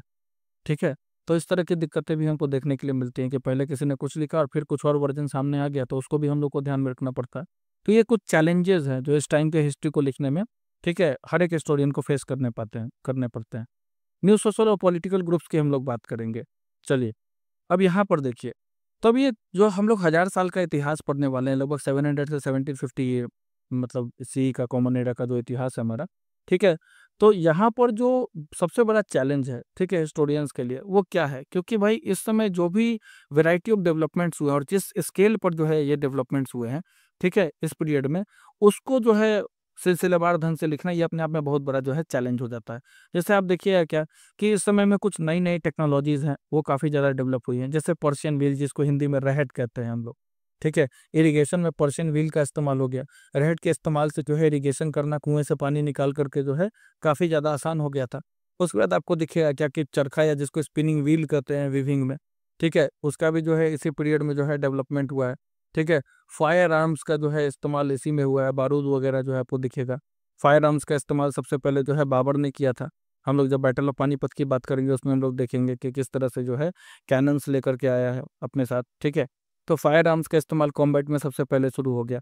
उसके बाद आप देखिएगा कि जब नए लोग इंडिया में आते हैं, इंडिया में क्या होता है आपको कि इस्लामिक जो है आगमन इसी पीरियड में सबसे ज़्यादा बड़ा है, दिल्ली सल्तनत और मुगल पीरियड। ये बेसिकली है तो नीचे साउथ इंडिया में हम लोग को विजयनगर साम्राज्य के बारे में पढ़ना है, बहमनी सल्तनट्स के बारे में पढ़ना है, सब एक दूसरे कॉन्टेम्पररी है। बट ज़्यादा से ज़्यादा जो प्रभाव है इन दो मतलब जो है दिल्ली सल्तनत और जो है मुगलों का जो है सबसे ज़्यादा पड़ा है। उसके बाद आप देखिएगा कि नए नए तरह के फूड आइटम्स जो है आपको देखने को मिलेगा कि इस पीरियड में आएंगे। बेवरेजेस जो है इस पीरियड में जो है आपको देखने के लिए मिलेगा। चाय भारत में इस टाइम में आती है, अंग्रेज लेकर के आए थे, खैर वो बात की बात है। 1498 में देखिए जब पोर्टुगीज अपने साथ आए हैं, ठीक है, जब वास्को डी गामा भारत आया तो अपने साथ आलू लेकर के आया है, रेड चिली लेकर के आया है, टोबैको लेकर के आया है। ठीक है, उसी तरह और लोग भी आए तो कॉर्न, टी, कॉफ़ी ये सब कुछ भारत में आया जो कि पहले भारत में नहीं होता था। आप खुद सोचिए, इस पीरियड से पहले भारत में आलू नहीं था और आज आलू के बगैर किसी के घर में कुछ नहीं बनता। आलू के बगैर आपका जो सब्जी है, ठीक है, आपका जो भोजन है वो पूरी तरह से क्या रहेगा, ठीक है, उसका कोई वजूद नहीं है, आप ऐसा समझ सकते हैं। ठीक है, चलिए, तो ये सारी जो है वो समय की कुछ इनोवेशंस थी। ठीक है, समय के साथ साथ जो टेक्नोलॉजीज और क्रॉप्स उगाने का तरीका है वो भी बदला। ठीक है, कुछ चीज़ें बाहर से हमारे पास आई। ठीक है, जो लोग भी बाहर से आए हैं ये सारी चीज़ों को साथ में लेकर के आए हैं, अपने साथ साथ नए आइडियाज़ भी लाए हैं। ठीक है, इस्लाम जैसे एक नया धर्म इंडिया में जो है आता है आपको।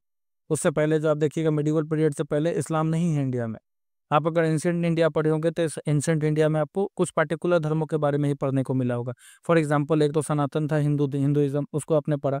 बुद्धिज्म जो है आपने देखा कि बुद्धिज्म किस तरह से गौतम बुद्ध आते हैं, किस तरह से फिर उनका जो है उनकी रिलीजियस टीचिंग्स फैलती हैं, उनके फॉलोअर्स बढ़ते हैं। सेम कंटेम्पररी में महावीर स्वामी हैं, उन्होंने जो है जो 24 तीर्थंकर हैं आपको जैन के जो धर्म के। उसके बाद आप देखिएगा कि आजीवक संप्रदाय आता है, मक्खली गोसाल। ठीक है, तो उन्होंने भी अपना ये किया, हालांकि ये उतने ज़्यादा पॉपुलर नहीं हो पाए। ठीक है, तो वही आप देखिएगा कि लेकिन मिडिवल पीरियड में क्या होगा कि इस्लाम जो है एक नया रिलीजन, एक नई सोच, एक नई विचारधारा जो है हमारे बीच में, उनका रहने का तरीका अलग था। ठीक है, उनका खान पान, दुनिया संसार सब कुछ अलग था। आज जो हम इंडिया का कल्चर देखते हैं वो इंडिया का अपना यूनिक कल्चर है। ठीक है, लेकिन इंडिया का आप ओरिजिनल कल्चर नहीं कह सकते, क्योंकि आज जो है वो इंटरमिंगलिंग इतना ज़्यादा हुआ है सारे लोगों के बीच में। ठीक है, कि हमारे कल्चर में भी उसका असर आपको देखने के लिए मिलेगा। ठीक है। तो ये सारे लोग अपने साथ साथ ये सारी चीजें लेके आए, जिसके कारण आपको दिखेगा कि यहाँ पर जो है ये जो समय है ये period of economic, political, social और कल्चरल चेंजेस का है। ठीक है। मतलब ये जो 1000 साल का इतिहास है उसमें भारत की इकोनॉमी यानी अर्थव्यवस्था भी बदली है। ठीक है। भारत का जो राजनीतिक परिप्रेक्ष्य है वो भी काफ़ी ज़्यादा बदला है, समाज में भी बहुत तरह के अंतर आए हैं। और आपको दिखेगा जो कल्चर है यहाँ की सभ्यता संस्कृति है उसमें तो जो है काफ़ी ज़्यादा, ठीक है, विजिबल बदलाव आपको देखने के लिए मिलेंगे। चलिए, अब देखिए, ये सिर्फ इसी मतलब जो है सिर्फ जो चेंजेस आ रहे हैं उसी का जो है आपको ये नहीं दिखेगा कि समय है। यहाँ पर काफ़ी ज़्यादा आपको मोबिलिटी भी देखने के लिए मिलेगी, लोग एक जगह से दूसरे जगह जा रहे हैं काफ़ी ज़्यादा। ठीक है।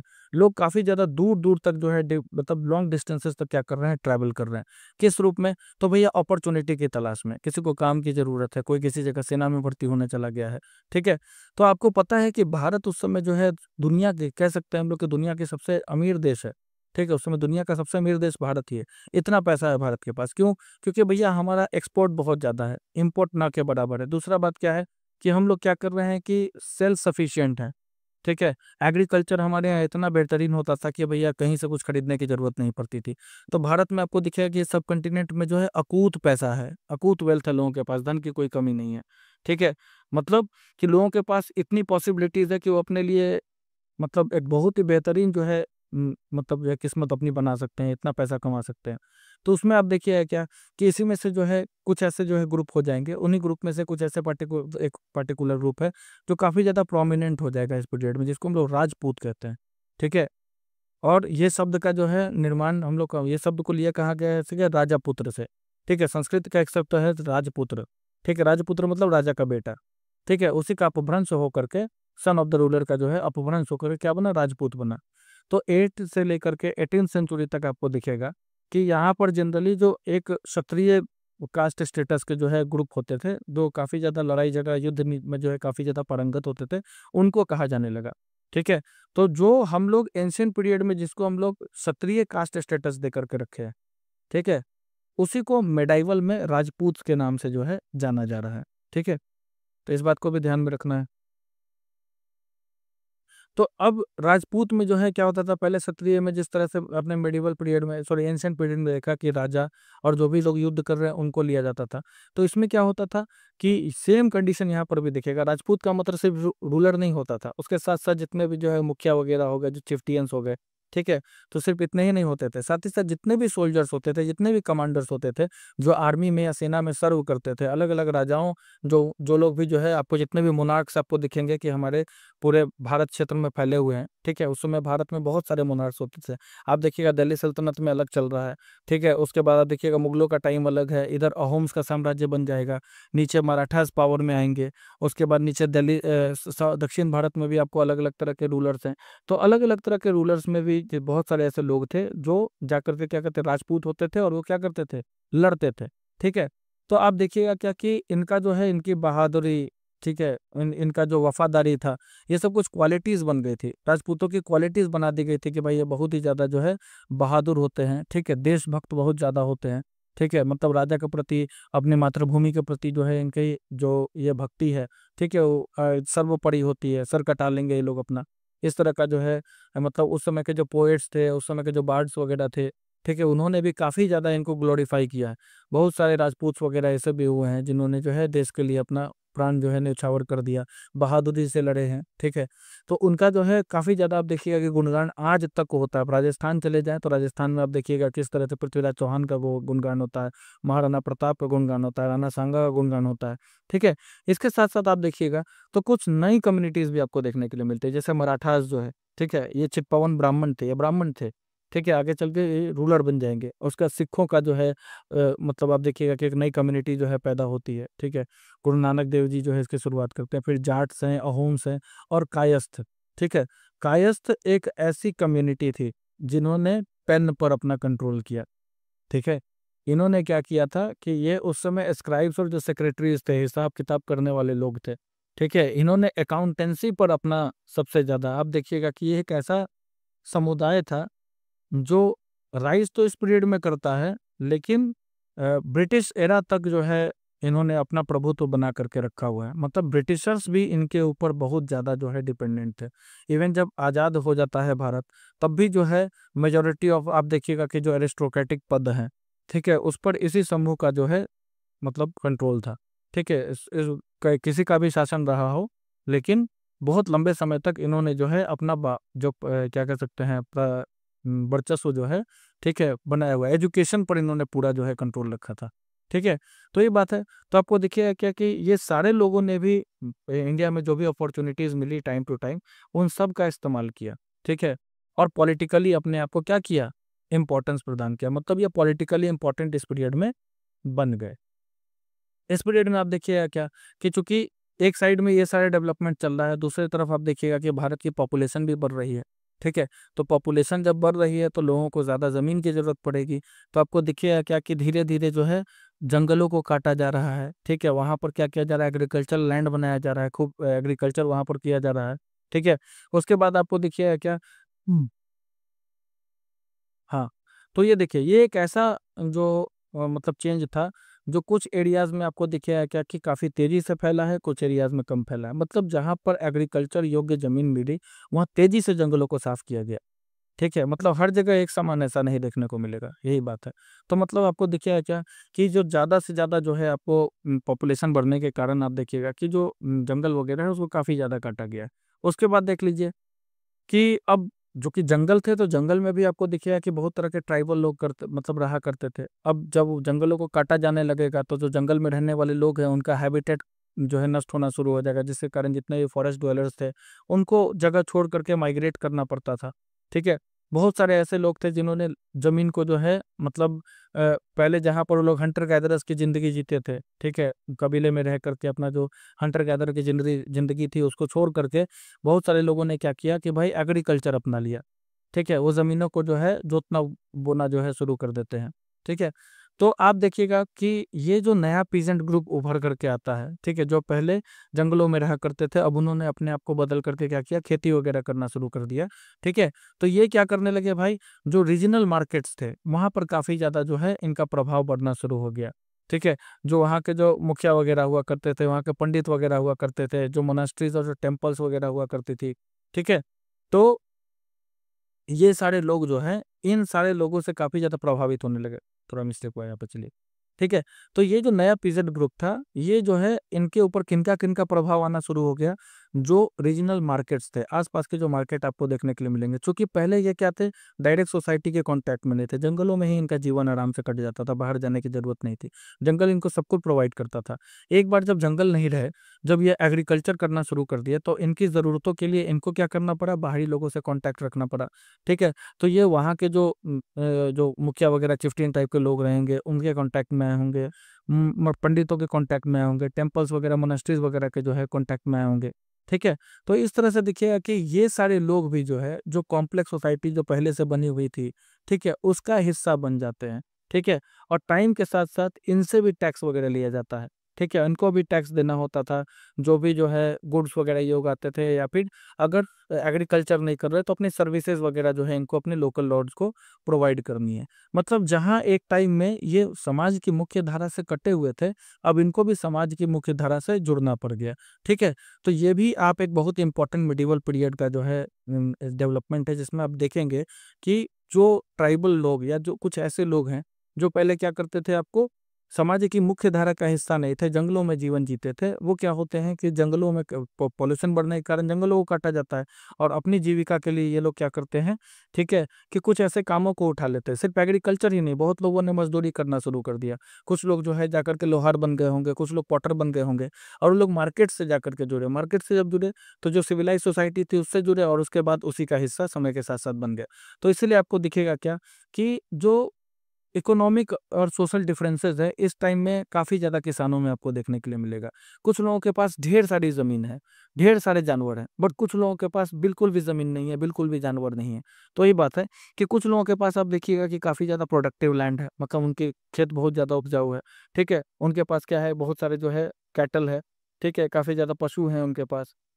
ठीक है, कुछ लोग क्या करते हैं कि एग्रीकल्चर के साथ-साथ कुछ आर्ट एंड क्राफ्ट का भी काम करते हैं, मूर्ति बनाना या कुछ भी बनाना, ठीक है? मतलब जिस समय जो है आपका क्या होता है, लीन सीज़न होता है। बिकॉज़ एग्रीकल्चर क्या होता है, एग्रीकल्चर एक पीरियोडिक टाइम मतलब जो है काम है, ठीक है? एग्रीकल्चर जो है रेगुलर बेसिस पर नहीं होता है। एक बार आपने जो काम वगैरह कर दिया, उसमें सिंचाई वगैरह कर दिया, वो अपना फसल होते रहेगा, जब पकने का टाइम होगा तब कटेगा।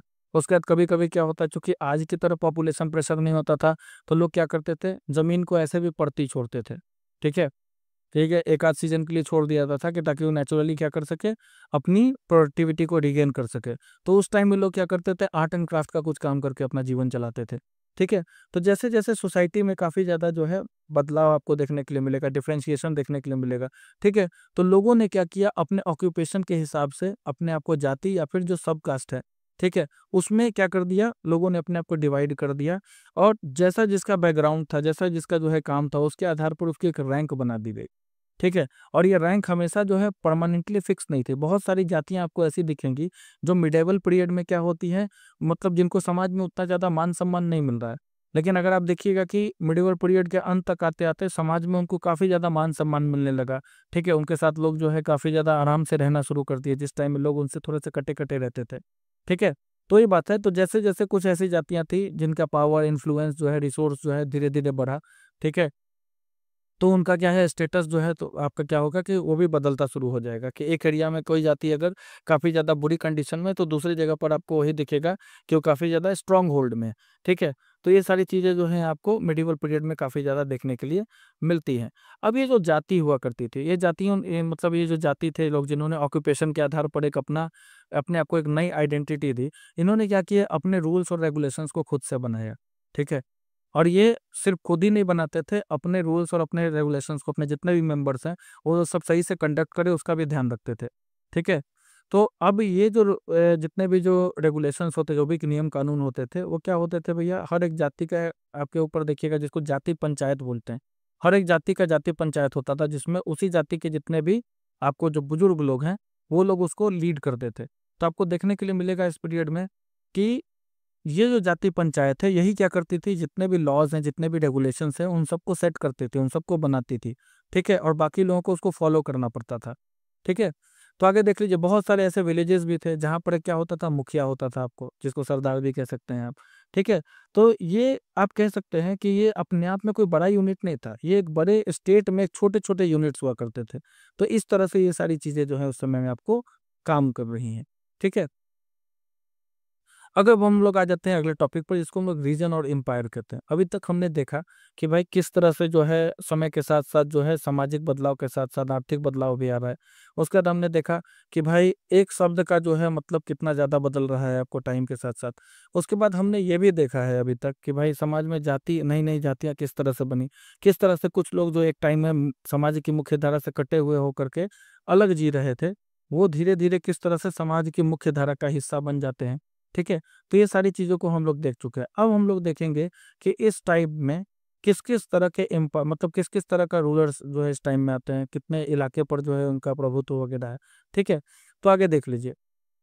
तो देखिए, इस समय में मेडिवल पीरियड में भारत के अलग-अलग हिस्से में कुछ बड़े-बड़े राजवंशों ने भी उदय लिया है। जैसे आपको उनका भी उदय हुआ है, जैसे चोलाज़ हैं। ठीक है?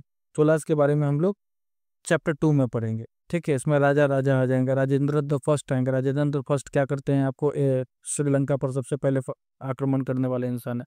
चोलाज़ की नेवी काफ़ी ज़्यादा स्ट्रॉन्ग थी, ठीक है? उसके बाद हम लोग को चैप्टर 3 में किनके बारे में पढ़ना है, तो तुगलक्स के बारे में पढ़ना है। चैप्टर 4 मतलब दिल्ली सल्तनत के बारे में पढ़ेंगे हम लोग, ठीक है? सिर्फ तुगलक के बारे में नहीं पढ़ेंगे, दिल्ली सल्तनत के बारे में भी पढ़ेंगे। फिर आप देखिएगा मुगल्स के बारे में पढ़ना है चैप्टर 4 में, ठीक है? तो इन सब ने क्या किया, अपने-अपने टाइम में अलग-अलग इलाकों को जो है अपने साम्राज्य में मिलाया। ठीक है? एक संस्कृत प्रशस्ति है, ठीक है? जिसमें आप देखिएगा कि दिल्ली का सुल्तान जो घियासुद्दीन बलबन है, ठीक है? उसको उसकी काफ़ी ज़्यादा प्रशंसा की जा रही है। उसमें बताया जा रहा है कि वो एक बहुत बड़े साम्राज्य का जो है मालिक था, ठीक है? जो कि बंगाल का पूरा नाम गौड़ है, ठीक है? यहाँ पर गौड़ लिखा हुआ है बट ये गौड़ है, ठीक है?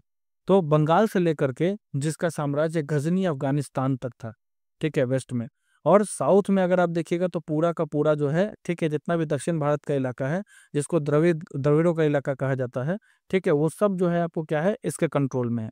अलग अलग रीजन के जितने भी लोग हैं, ठीक है, जैसे बंगाल के यानी गौड़ के लोग, आंध्र के लोग, केरल के लोग, कर्नाटका, महाराष्ट्र, गुजरात के, ठीक है। तो ये सब क्या करते थे कि सब जो है क्या होते थे, इसकी आर्मी को देखते ही भाग खड़े होते थे, ठीक है। अगर कोई आर्मी, अगर ये बलबन पहुंच गया वहां पर, तो सब डर से भाग जाते थे।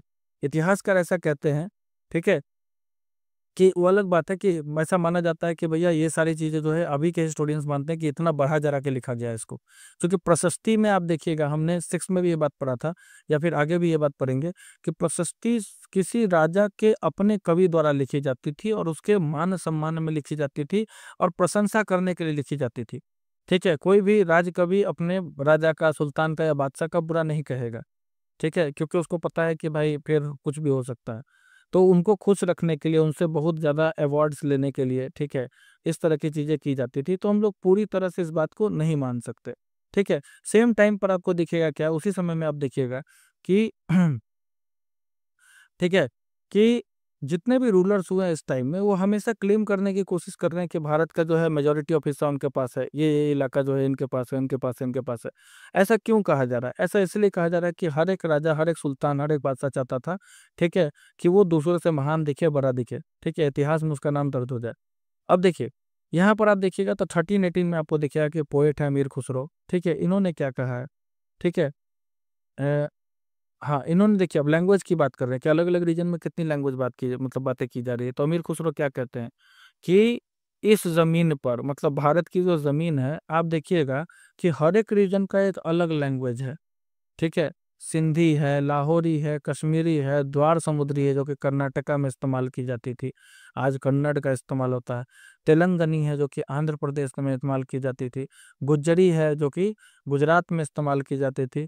मवारी है जो कि तमिलनाडु में इस्तेमाल की जाती थी। गौड़ी है जो कि बंगाल में इस्तेमाल की जाती थी।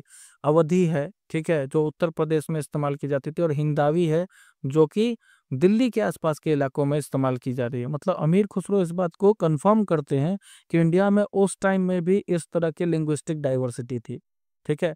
कि मतलब भारत में ऐसा नहीं है कि बाद में ऐसा सब कुछ हुआ, भारत बहुत लंबे समय से, कहावत है कि यहाँ पर लोग बोलते हैं ना कि कल्चर और जो है भाषा, ठीक है, एकदम थोड़ी थोड़ी दूरी पर बदल जाता है, ठीक है। हाँ, चलिए, तो अमीर खुसरो ये बात भी बताते हैं, ठीक है, कि भाई इतनी सारी लैंग्वेजेज है, उसमें एक संस्कृत लैंग्वेज है जो किसी पार्टिकुलर रीजन से बिलोंग नहीं करती है, ठीक है। तो वो भी ये बात कहता है कि भी ये भाई बहुत ही पुरानी लैंग्वेज है, ठीक है। और जो आम यहाँ के लोग हैं, ठीक है, उनको संस्कृत के बारे में जानकारी नहीं है। सिर्फ यहाँ के ब्राह्मण्स हैं, ठीक है, वही संस्कृत जानते हैं, संस्कृत पढ़ते हैं या संस्कृत पढ़ा सकते हैं। अमीर खुसरो अ, ये सारी बातों को जो है एक्सप्लेन करने से ये बताना चाह रहा है कि भैया भारत की उस समय भी जो है कितनी अच्छी डाइवर्सिटी है, ठीक है। वो काफ़ी ज़्यादा शॉक्ड है देख करके कि भाई एक ज़मीन पर इतना ज़्यादा जो है डाइवर्सिटी, लिंग्विस्टिक डाइवर्सिटी कितना हो सकता है, ठीक है। तो चलिए, यहाँ पर कुछ बातें दी गई हैं, चलिए हम लोग आगे देखते हैं।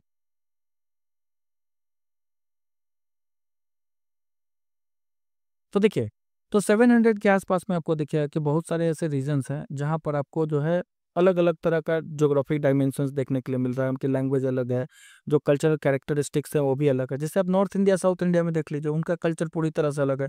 उनका खान पान, रहन सहन, पहनावा सब कुछ अलग है, हमारा अलग है, ठीक है। तो ये सबको हम लोग थोड़ा सा डिटेल में चैप्टर 9 में पढ़ेंगे, ठीक है। उसके बाद आप देखिए कि जो उस समय की रूलिंग डायनेस्टीज थी, ठीक है, वहां पर भी आपको दिखेगा कि काफी ज्यादा अलग अलग जो है, मतलब दक्षिण भारत में जितने भी रूलर्स हुए, उनका कल्चर अलग था, ठीक है। उनका जो है जो रूल करने का तरीका है वो थोड़ा सा अलग था, ठीक है। तो आपको दिखेगा क्या कि जो उस समय स्टेट्स वगैरह थे, ठीक है, स्टेट्स भी ऐसा नहीं था कि बहुत ही ज्यादा शांति से सब कोई रह रहा है, नहीं। इस पीरियड में भी काफी ज्यादा जो है क्लैशेस लोगों के बीच में देखने के लिए मिलेगा। जैसे चोलास हैं, खलजीज हैं, तुगलक्स हैं, मुगल्स हैं, ठीक है, ये लोग लड़ झगड़ करके जो है युद्ध वगैरह करके या फिर संधि वगैरह करके एक बहुत बड़ा पैन रीजनल एम्पायर बना लेते हैं। पैन रीजनल शब्द का मतलब क्या होता है, ये मान लीजिए आपका रीजन था एम्पायर का, ठीक है। ये मान लीजिए इतने इलाके में जो है दिल्ली सल्तनत के लोग, ठीक है, शासन कर रहे हैं। और धीरे धीरे इन्होंने क्या किया, इतने बड़े इलाके पर कब्जा कर लिया, ठीक है। तो ये पूरा पैन रीजनल इलाका हो गया, ठीक है। अपने रीजन से बाहर के इलाकों पर भी कब्जा, मतलब ये पैन रीजनल इलाका हो गया। तो आप देखिएगा क्या कि इन सारे लोगों में कन्फ्लिक्ट्स वगैरह होते थे, युद्ध वगैरह होते थे। इसमें से कुछ लोग ऐसे थे जो काफ़ी ज़्यादा सफल भी हुए, बहुत बड़ा पैन रीजनल एम्पायर इन्होंने बना लिया, ठीक है। बहुत सारे डाइवर्स रीजन्स को अपने कंट्रोल में लाए, ठीक है। लेकिन आपको दिखेगा कि कोई भी एम्पायर बहुत ज़्यादा लंबे समय तक स्टेबल नहीं रहा है। जैसे आप दिल्ली सल्तनत में देखिएगा कि 5 डायनेस्टीज़ ने रूल किया। मुगलों के भी टाइम में देखिएगा कि 1707 तक सब कुछ ठीक रहा है। बाबर ने जिसकी शुरुआत की, अकबर ने मजबूत किया, औरंगज़ेब तक पीक टाइम रहा है और उसके बाद सब कुछ फिर धीरे-धीरे खत्म हो जाएगा। ठीक है? तो हुँ, हुँ। तो आपको दिखेगा क्या कि आपको एम्पायर्स तो बहुत सारे आए हैं यहाँ पर, ठीक है? बहुत लंबे समय तक शासन भी किया है, बट स्टेबिलिटी बहुत लंबी नहीं मिली है किसी को भी। तो आगे देख लीजिए 18th सेंचुरी में जब मुगल साम्राज्य जो है पतन हो जाता है उसका, तो वहाँ पर देखिएगा फिर आपको जो है रीजनल स्टेट्स जो है पावर में आ जाएँगे। आप हमेशा एक चीज़ हिस्ट्री में कुछ चीज़ें हैं जो बार-बार होती हैं। जैसे आपने देखा होगा जब भी कोई सेंट्रल अथॉरिटी कोलैप्स करती है, तो आस-पास में रीजनल स्टेट्स का रीजनल पावर्स का इमर्जेंस होगा ही होगा। सेम चीज़ हमने क्या देखा था? मौर्यन पीरियड में भी देखा था, गुप्ता पीरियड में भी देखा था। आप ये चीज़ दिल्ली सल्तनत के टाइम में भी देखिएगा, जैसे ही फ्रैगमेंटेशन सल्तनत कमज़ोर होना शुरू हो जाती है, राणा संगा ये सब जो है फिर से खड़े हो जाते हैं। फिर मुगलों के टाइम में कंसोलिडेशन होता है। अकबर के बाद जो है औरंगज़ेब तक सब कुछ ठीक रहेगी। औरंगज़ेब के बाद आप देखिएगा हैदराबाद अपने आप को जो है अलग कर लेगा। एक इंडिपेंडेंट जो है घोषित कर देगा। जो अवध है वो अपने आप को इंडिपेंडेंट घोषित कर देगा। बंगाल इंडिपेंडेंट घोषित कर देगा। उधर राजपूत सा जो है ये हो जाएँगे, आपको सिख हो जाएँगे। तो ये कहने का मतलब है क्या कि आप देखिएगा कि जैसे ही मुगलिया सल्तनत जो है कोलैप्स करेगी, तो फिर से छोटे-छोटे रीजनल एम्पायर्स जो है आपको बनने शुरू हो जाते हैं। ठीक है? तो उसके बाद देखिए लेकिन क्या होता है कि जिस भी इलाके पर बहुत लंबे समय तक जो है कोई एक रूल रहा है तो उसने क्या किया है कि वहाँ के जो रीजन है उसमें काफ़ी ज़्यादा परिवर्तन किया, वहाँ के कल्चर में परिवर्तन किया, मतलब उसका पूरा का पूरा कैरेक्टर बदल दिया है। ठीक है? तो आपको देखिएगा क्या कि आप देखिएगा कि जितने भी सब कॉन्टिनेंट के रीजन्स थे उस समय, तो वहाँ पर आपको कहीं न कहीं जो जितने भी लोगों ने रूल किया है, उन सब ने अपनी-अपनी लेगेसी छोड़ी है। आप चले जाइए द्वार समुद्र में आप देखिए होयसलों ने जो है वहाँ पर काफ़ी ज़्यादा जो है अपनी निशानियाँ छोड़ के गए हैं, जो भी उन्होंने सुंदर टेम्पल्स वगैरह बनाए थे, वहाँ पर आज भी हैं। आप मदुरई चले जाइए, वहाँ पर आपको देखने के लिए मिल जाएगा कि वहाँ पर भी जो है जितने रूलर्स ने किया था, विजयनगर साम्राज्य के जो खंडहर है हम्पी में, आप उसको जाकर के देख सकते हैं। तो कहने का मतलब है क्या कि हर समय पर जिसने भी जहाँ पर भी रूल्स किया, उसने अपना कोई ना कोई निशान वहाँ पर छोड़ दिया, ठीक है? जो इंडेलिबल है, जिसको आप मिटा नहीं सकते, ठीक है? तो देखिए, तो ये आपको दिखेगा कि बहुत सारे जो है अलग-अलग तरह के ट्रेडिशंस भी वहाँ पर जन्म लेते हैं इसी के कारण, ठीक है? जो जब मान लीजिए जैसे मुगलों का टाइम था, उस समय जिस तरह का गवर्नेंस हुआ, सुल्तनत काल में जिस तरह का गवर्नेंस हुआ, जिस तरह से इकोनॉमी को मैनेज किया गया, जिस तरह के एलीट कल्चर्स उस समय में थे, जिस तरह की भाषाओं को प्रमोट किया गया, जैसे पर्शियन आप देखिएगा कि काफ़ी लंबे तक जो है ऑफ़िशियल भाषा बन जाएगी, ठीक है? तो लोग क्या करेंगे, जो हिंदू लोग हैं, वो भी पर्शियन सीखना शुरू कर देंगे, ठीक है? तो जब जैसा समय हुआ है, जिस तरह के परिवर्तन हुए हैं, उसका असर हर किसी के ऊपर पड़ा है। तो उस पूरे रीजन पर भी कुछ न कुछ असर आपको देखने के लिए मिलेगा। तो कहने का मतलब पूरे 1000 साल की अगर हम लोग बात करें 700 से 1750 तक, तो अलग-अलग रीजन्स का जो है, ठीक है? जो कैरेक्टर है, उसमें काफ़ी ज़्यादा जो है क्या हुआ है आपको, ठीक है? परिवर्तन हुआ है। कोई भी ऐसा कैरेक्टर नहीं हुआ है कि जो एकदम पूरी तरह से कटा हुआ है और आइसोलेशन में वहाँ पर अलग डेवलपमेंट हो रहा है, नहीं। हर किसी पर हर किसी का असर पड़ा है। ठीक है? तो आगे देख लीजिए, तो जितने भी रीजन्स थे, जो एक टाइम में किसी बड़े रूलर के जो है कंट्रोल में रहे हैं, उन सब पर जो है आपको दिखेगा क्या कि उस समय के साथ-साथ जो है, ठीक है, उनमें काफ़ी ज़्यादा परिवर्तन हुआ है। लेकिन ऐसा नहीं है कि उन्होंने अपना ओरिजिनल जो भी पहचान थी उसको छोड़ दिया हो, ठीक है? उन्होंने अपना कल्चर को भी बचा कर के रखा और सामने वाले के कल्चर को भी अपनाया, ठीक है? जिसके कारण वहाँ पर एक यूनिकनेस आपको देखने को मिल जाएगी, ठीक है? अब देखिए, हम लोग रिलिजन की बात करेंगे। तो इस 1000 साल के इतिहास में आपको देखने के लिए मिलेगा क्या कि यहाँ पर हम लोग को अलग-अलग तरह के रिलीजियस ट्रेडिशन के भी डेवलपमेंट का जो है साक्ष्य देखने को मिलता है, ठीक है? लोगों का जो बिलीफ था डिवाइन में, ठीक है? वो थोड़ा-सा पर्सनल लेवल पर आपको देखने के लिए मिलेगा, ठीक है? लेकिन बहुत हद तक ये कलेक्टिव भी था। कलेक्टिव कहने का मतलब क्या है कि लोग क्या करते थे कि सुपरनैचुरल जो एजेंसीज़ हुआ करती थी, ऐसा नहीं कि सिर्फ़ ईश्वर पे ही लोग एक ही ईश्वर पे भरोसा कर रहे हैं। बहुत सारे लोग प्रकृति की भी पूजा कर रहे हैं। बहुत सारे लोग आपको ऐसे भी देखने के लिए मिलेंगे जो मतलब हिंदुइज़्म के साथ-साथ जिनकी श्रद्धा दूसरे सेक्स में भी है, ठीक है? तो आपको देखिए क्या कि इस पीरियड में बहुत तरह का हम लोग विटनेस करेंगे जो डेवलपमेंट हुआ है रिलीजियस ट्रेडिशंस में, ठीक है? तो कभी कभी आपको देखने के लिए मिलेगा कि लोगों का जो बिलीफ है मतलब भगवान में, कभी कभी पर्सनल हो जाता है, कभी कभी कलेक्टिव हो जाता है। ठीक है, कभी कभी लोग क्या करते हैं कि जो कैसे आप कह सकते हैं कि भैया जो कलेक्टिव जो है, अगर हम लोग देखते हैं कि जो कलेक्टिव लोगों का जो विश्वास है रिलीजन के ऊपर, तो उसमें लोग क्या करते थे कि भैया लोग, जैसे आप देखिएगा लोकल कम्युनिटीज को ऑर्गेनाइज भी करके रखता है कहीं कहीं पर रिलीजन, जैसे ट्राइबल अगर आप जो है इसमें चले जाएं। ठीक है, जो ट्राइबल सोसाइटीज है, तो ट्राइबल सोसाइटीज में आपको देखने के लिए मिलेगा कि लोग क्या करते हैं, एक ही तरह का देवता है और उसी को सब लोग मान रहे हैं। ठीक है, और ऐसा भी नहीं कर रहे हैं कि सब कोई पर्सनल लेवल पर उसकी पूजा वगैरह कर रहा है, नहीं, एक कॉमन फेस्टिवल होता है जिसमें सारे लोग मिलकर के उसकी पूजा करते हैं। उसी टाइम में पूजा होती है और पूरा का पूरा कबीला मिलकर उनकी पूजा करता है, कोई पर्सनल उनका कोई जो है पूजा पाठ ऐसा नहीं होता है। ठीक है, तो ये सारी चीजें भी आपको दिखेगा।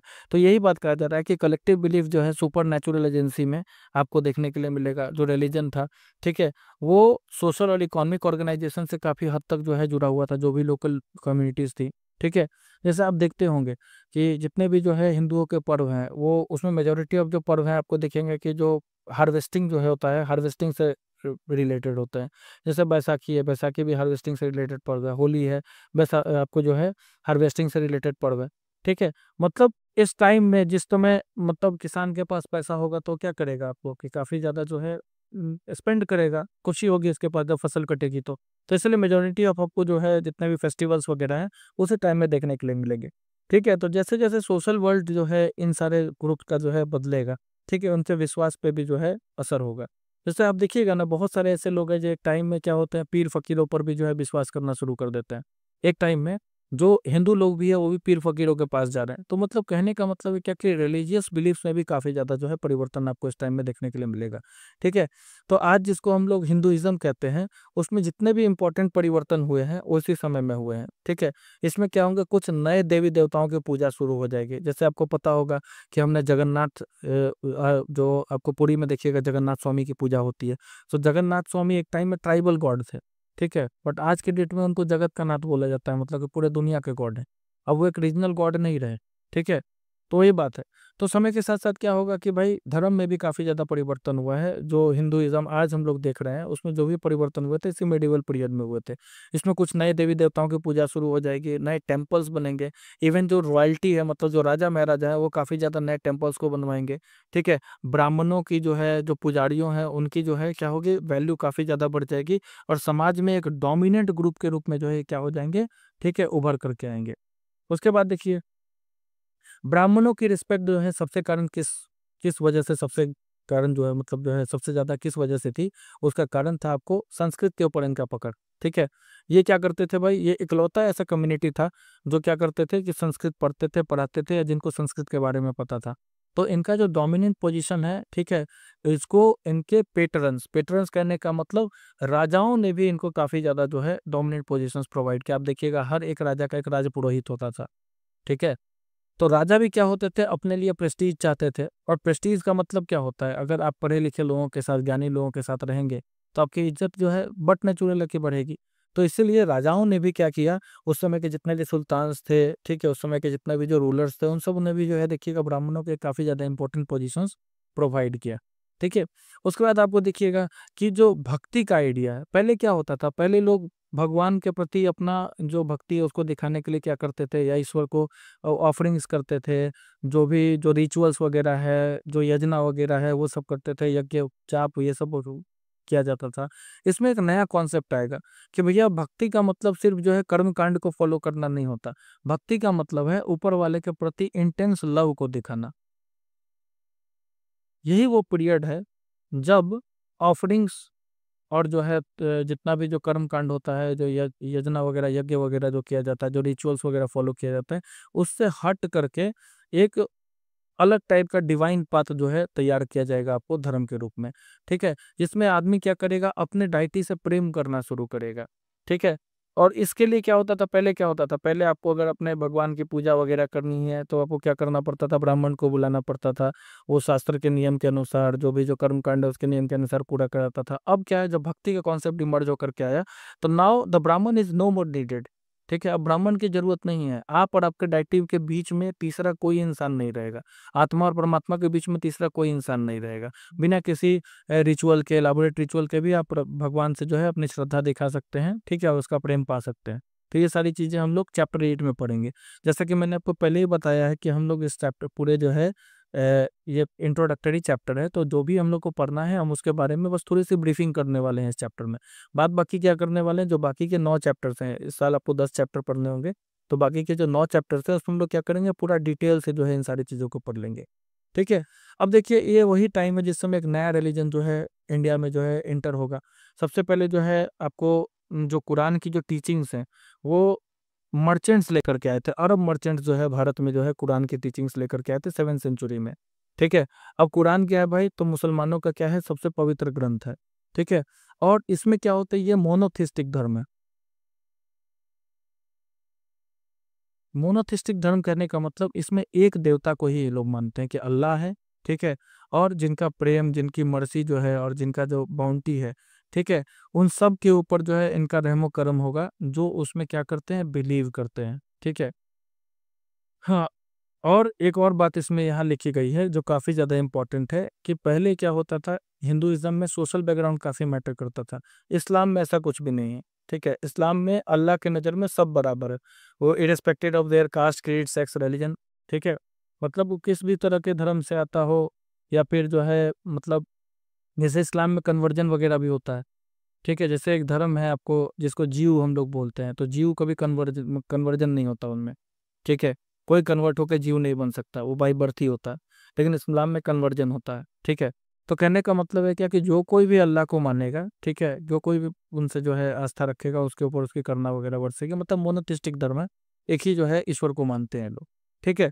तो बहुत सारे जो रूलर्स थे, ठीक है, वो क्या करते थे, इस्लाम के पेट्रन्स थे, उन्होंने इस्लाम को संरक्षण दिया, मतलब उसको बढ़ाने के लिए काफ़ी ज़्यादा जो है आप देखिएगा कि मिशनरीज वगैरह भी आए हैं जिन्होंने क्या किया है, काफ़ी ज़्यादा कोशिश किया है। ठीक है।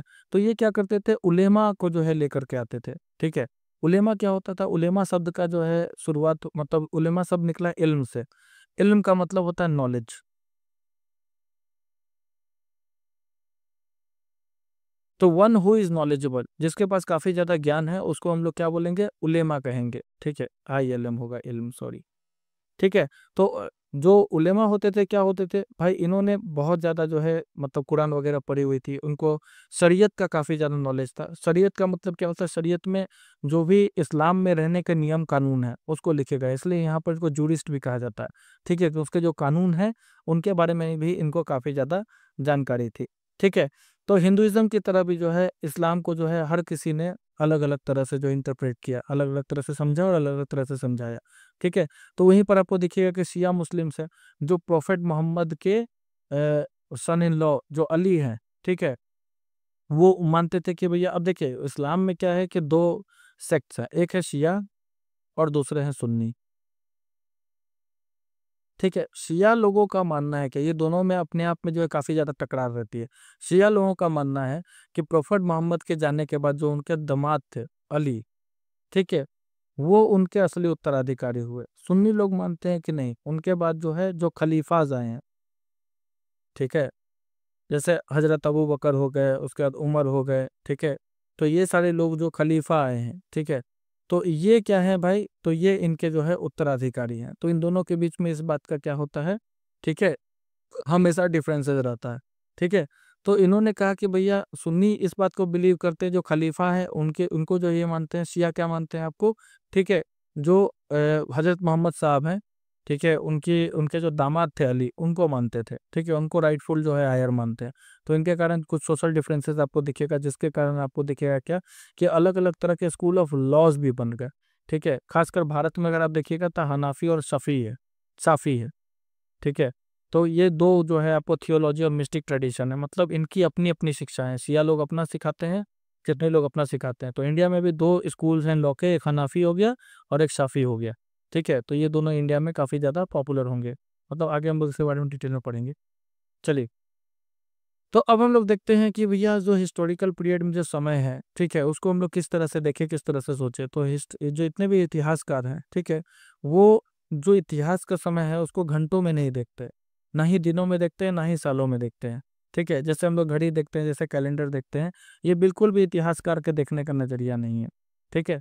हम लोग जो है जो समय के साथ साथ, टाइम सर क्या होता है, समय थोड़े बताता है, समय ये भी बताता है कि उसके बीतने के साथ साथ सोसाइटी में ठीक है, समाज में या फिर अर्थव्यवस्था में, या अर्थव्यवस्था का जो ऑर्गेनाइजेशन है उसमें किस किस तरह के परिवर्तन हुए हैं, ठीक है, किस किस तरह के जो है आइडियाज हैं उसमें बदलाव हुआ है, ठीक है, किस किस तरह के विश्वास हैं उसमें बदलाव हुआ है, कुछ नए विश्वास भी समय के साथ साथ आए होंगे, ठीक है।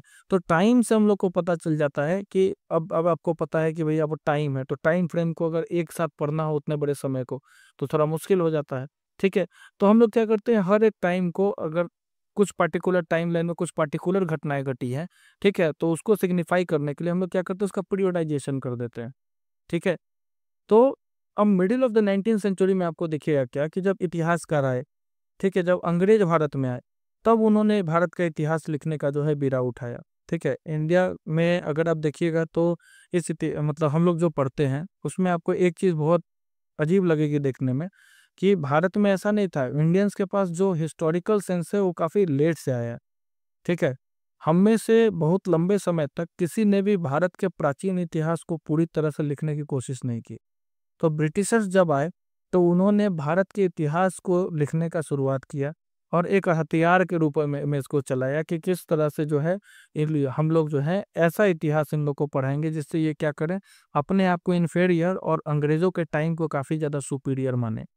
तो ये जो मेडिवल पीरियड है, ठीक है, तो अंग्रेजों ने क्या किया था, अंग्रेजों ने हिस्ट्री को जो बांटा उन्होंने 3 पीरियड में बांटा। हिंदू पीरियड में बांटा, मुस्लिम पीरियड में बांटा, जो अभी का मेडिवल पीरियड है उसको मुस्लिम पीरियड में बांटा, ठीक है, और अपना जो टाइम है उसको ब्रिटिश पीरियड में बांटा। उन्होंने ये दिखाया कि हिंदू और मुस्लिम पीरियड है ये डार्क एजेस है भारतीय इतिहास का, मतलब इनके पास बिल्कुल भी कल्चर का नॉलेज नहीं है, ठीक है। इंडियंस के पास बिल्कुल भी रहन सहन का नॉलेज नहीं है।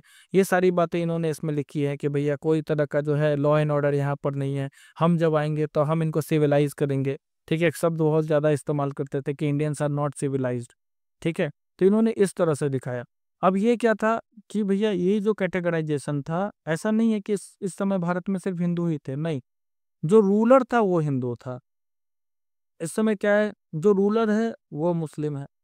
अब ये भी कैटेगराइजेशन पूरी तरह से नहीं सही है, क्योंकि क्या, जिस समय आपको दिल्ली और उसके इलाकों पर जो है सल्तनत काल था, मुगल काल था, क्या उस समय दक्षिण भारत में विजयनगर साम्राज्य नहीं था। विजयनगर साम्राज्य का सबसे बड़ा इंपॉर्टेंस यही है कि जिस समय पूरे इंडिया में इस्लामिक जो है रूलर्स फैल रहे हैं, ठीक है, इस्लामिक सल्तनत फैल रही हैं, उस टाइम ये इकलौता पावरफुल हिंदू किंगडम है, ठीक है।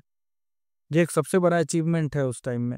हरियर और बुक्का ने जो है इसकी स्थापना की थी, ठीक है।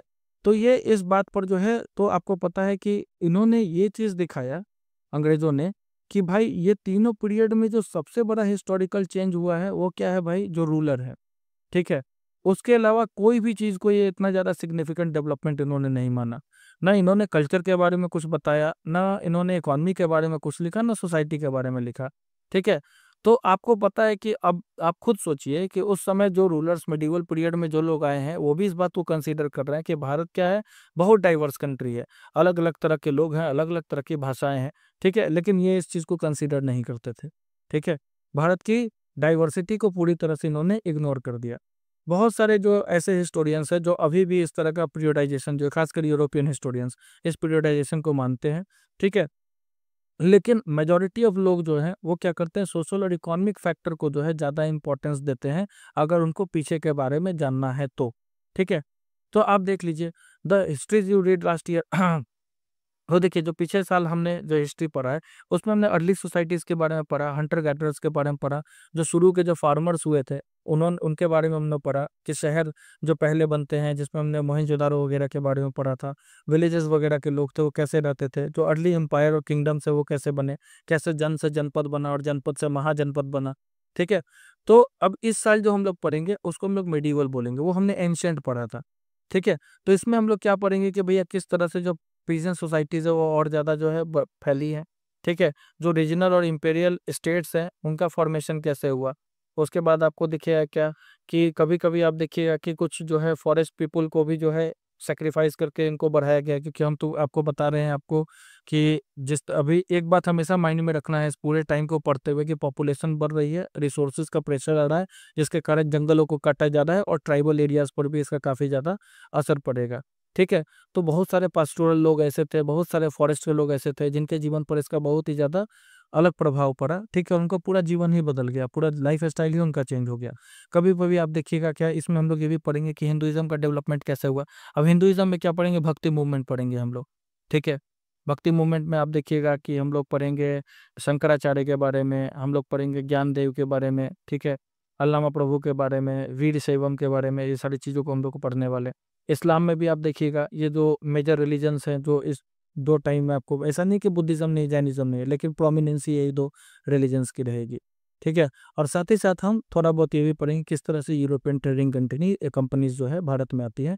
1498 से इसकी शुरुआत होती है, ठीक है, पोर्टुगीज जब आएंगे, ठीक है, और उसके बाद आपको देखिएगा फ्रेंच आएंगे, ब्रिटिशर्स आएंगे, और किस तरह से भारत को फिर गुलाम बनाया जाएगा। तो 1750s के बाद आप देखिएगा कि 1757 में बैटल ऑफ पलासी हो जाएगी, और वहाँ से फिर ब्रिटिश एरा जो है शुरू हो जाता है, ठीक है। तो ये 1000 साल का जो इतिहास है, यहाँ पर आप देखिएगा बहुत ही ज़्यादा जो है कंसिडरेबल चेंज देखने के लिए मिलेगा, ठीक है। 16वीं से 18वीं शताब्दी जो है, ये दोनों समय आप देखिएगा कि इसमें काफ़ी ज़्यादा परिवर्तन हुए, ठीक है। और ये समय पूरी तरह से अलग था, ठीक है। 8 से 11 सेंचुरी जो हमने पीछे अति तक, मतलब यहाँ देखिएगा 8 से जो है इसी अति में पढ़ेंगे हम लोग, क्योंकि 7 सेंचुरी तक हम लोग वहाँ पढ़ा था। 8 से 11 सेंचुरी हम लोग पढ़ेंगे, और उसके बाद आप देखिएगा कि हम लोग फिर आपको देखने के लिए मिलेगा कि जो 18th सेंचुरी है, ठीक है, 16th से 18th सेंचुरी, अब ये दोनों पीरियड जो है एक दूसरे से काफ़ी ज़्यादा अलग होगा, जबकि दोनों पीरियड को हमको इसे, मतलब ये साल पढ़ना है, इसे बुक में पढ़ना है, ठीक है। तो इंटायर पीरियड को एक हिस्टोरिकल यूनिट मान करके पढ़ना, ठीक है। ये इसमें अपनी अपनी प्रॉब्लम्स हैं, ठीक है, उन प्रॉब्लम्स को हम लोग देखेंगे। तो फिर भी हम लोग कहेंगे कि जो मोर ओवर जो मेडिवल पीरियड है, ठीक है, हम लोग इसको कभी कभी मॉडर्न पीरियड के साथ भी कॉन्ट्रास्ट करते हैं, ठीक है। क्यों? क्योंकि मॉडर्निटी में क्या होता है भाई, कुछ मटेरियल प्रोग्रेस हो जाएगा, कुछ इंटेलेक्चुअल एडवांसमेंट हो जाएगा, ठीक है। तो कहने का मतलब है क्या कि ऐसा नहीं था कि मेडिवल पीरियड में जो है, ठीक है, ये सारी चीज़ें बिल्कुल नहीं थी, ठीक है। लेकिन वही बात है कि इस केस में जो है थोड़ा सा डिफरेंस हमको देखने के लिए मिलेगा, मतलब हम लोग दोनों चीज़ों को लेकर के चलने वाले हैं। तो अगर आप देखिएगा यहाँ पर, तो ये 1000 साल का जो समय है, यहाँ पर जो सोसाइटीज़ जो है सब कॉन्टिनेंट में जो भी रह रही हैं, ठीक है, उनमें काफ़ी ज़्यादा ट्रांसफॉर्मेशन जो है उनको बदला जाएगा, ठीक है। वो बदलेंगी, कुछ खुद से भी बदलेंगी, कुछ जो है इन्फ्लुएंस में आकर के बदलेंगी, ठीक है, दूसरे सोसाइटीज़ के। और जितने भी इकोनॉमीज़ है अलग अलग रीजन्स में, ठीक है, वो उसमें आपको देखिएगा कि प्रॉस्पेरिटी काफ़ी ज़्यादा बढ़ रही है, ठीक है। और भारत की यही प्रॉस्पेरिटी, ठीक है, क्यों, भारत सोने की चिड़िया बन जाएंगी, गोल्डन स्पैरो। और यही जो भारत की प्रॉस्पेरिटी है यूरोपियन ट्रेडर्स को इंडिया में लेकर के आती है, ठीक है। तो इस किताब में आप पढ़िएगा क्या कि जो भी जैसे जैसे हम लोग इस किताब में पढ़ते जाएंगे, तो हमको बहुत सारे ऐसे साइंस मिलेंगे, ऐसे सिंबल्स मिलेंगे, जिससे पता चलेगा कि भैया हिस्टोरिकल प्रोसेस भी काम कर रहा है साथ ही साथ, ठीक है। चीज़ें तो अपनी घटनाएं चली रही हैं, लेकिन जो प्रोग्रेस है वो भी यहाँ पर आपको देखने के लिए मिलेगा, ठीक है। उसके बाद आप देखिए जब भी आपको मौका मिले हमेशा याद रखिए, हमने पिछले साल 6 में एंशिएंट पीरियड पढ़ा है, तो एंशिएंट पीरियड से हम इसको हमेशा क्या करेंगे, कंपेयर करके चलेंगे। हम वहाँ के पॉलिटी के साथ इस साल जो पॉलिटी पढ़ेंगे उसको कंपेयर करेंगे, वहाँ के सोशल जो भी बदलाव हुए हैं उसको जो है हम लोग, जो समाज के स्तर पर जो बदलाव हुए थे उसको हम लोग कंपेयर करेंगे। रिलीजन को भी कंपेयर करेंगे, किस किस तरह से जो है क्या क्या चीज़ें आ रही हैं, ठीक है। और जो भी कंटिन्यूटी में हम लोग को परिवर्तन देखने के लिए मिलती है, जहाँ पर भी देखने के लिए मिलती है, ठीक है। और यही जो भारत की प्रॉस्पेरिटी है यूरोपियन ट्रेडर्स को इंडिया में लेकर के आती है, ठीक है। तो इस किताब में आप पढ़िएगा क्या कि जो भी जैसे जैसे हम लोग इस किताब में पढ़ते जाएंगे, तो हमको बहुत सारे ऐसे साइंस मिलेंगे, ऐसे सिंबल्स मिलेंगे, जिससे पता चलेगा कि भैया हिस्टोरिकल प्रोसेस भी काम कर रहा है साथ ही साथ, ठीक है। चीज़ें तो अपनी घटनाएं चली रही हैं, लेकिन जो प्रोग्रेस है वो भी यहाँ पर आपको देखने के लिए मिलेगा, ठीक है। उसके बाद आप देखिए जब भी आपको मौका मिले हमेशा याद रखिए, हमने पिछले साल 6 में एंशिएंट पीरियड पढ़ा है, तो एंशिएंट पीरियड से हम इसको हमेशा क्या करेंगे, कंपेयर करके चलेंगे। हम वहाँ की पॉलिटी के साथ इस साल जो पॉलिटी पढ़ेंगे उसको कंपेयर करेंगे, वहाँ के सोशल जो भी बदलाव हुए हैं उसको जो है हम लोग, जो समाज के स्तर पर जो बदलाव हुए थे उसको हम लोग कंपेयर करेंगे। रिलीजन को भी कंपेयर करेंगे, किस किस तरह से जो है क्या क्या चीज़ें आ रही हैं, ठीक है। और जो भी कंटिन्यूटी में हम लोग को परिवर्तन देखने के लिए मिलती है, जहाँ पर भी देखने के लिए मिलती है, ठीक है। और देखिए कि आज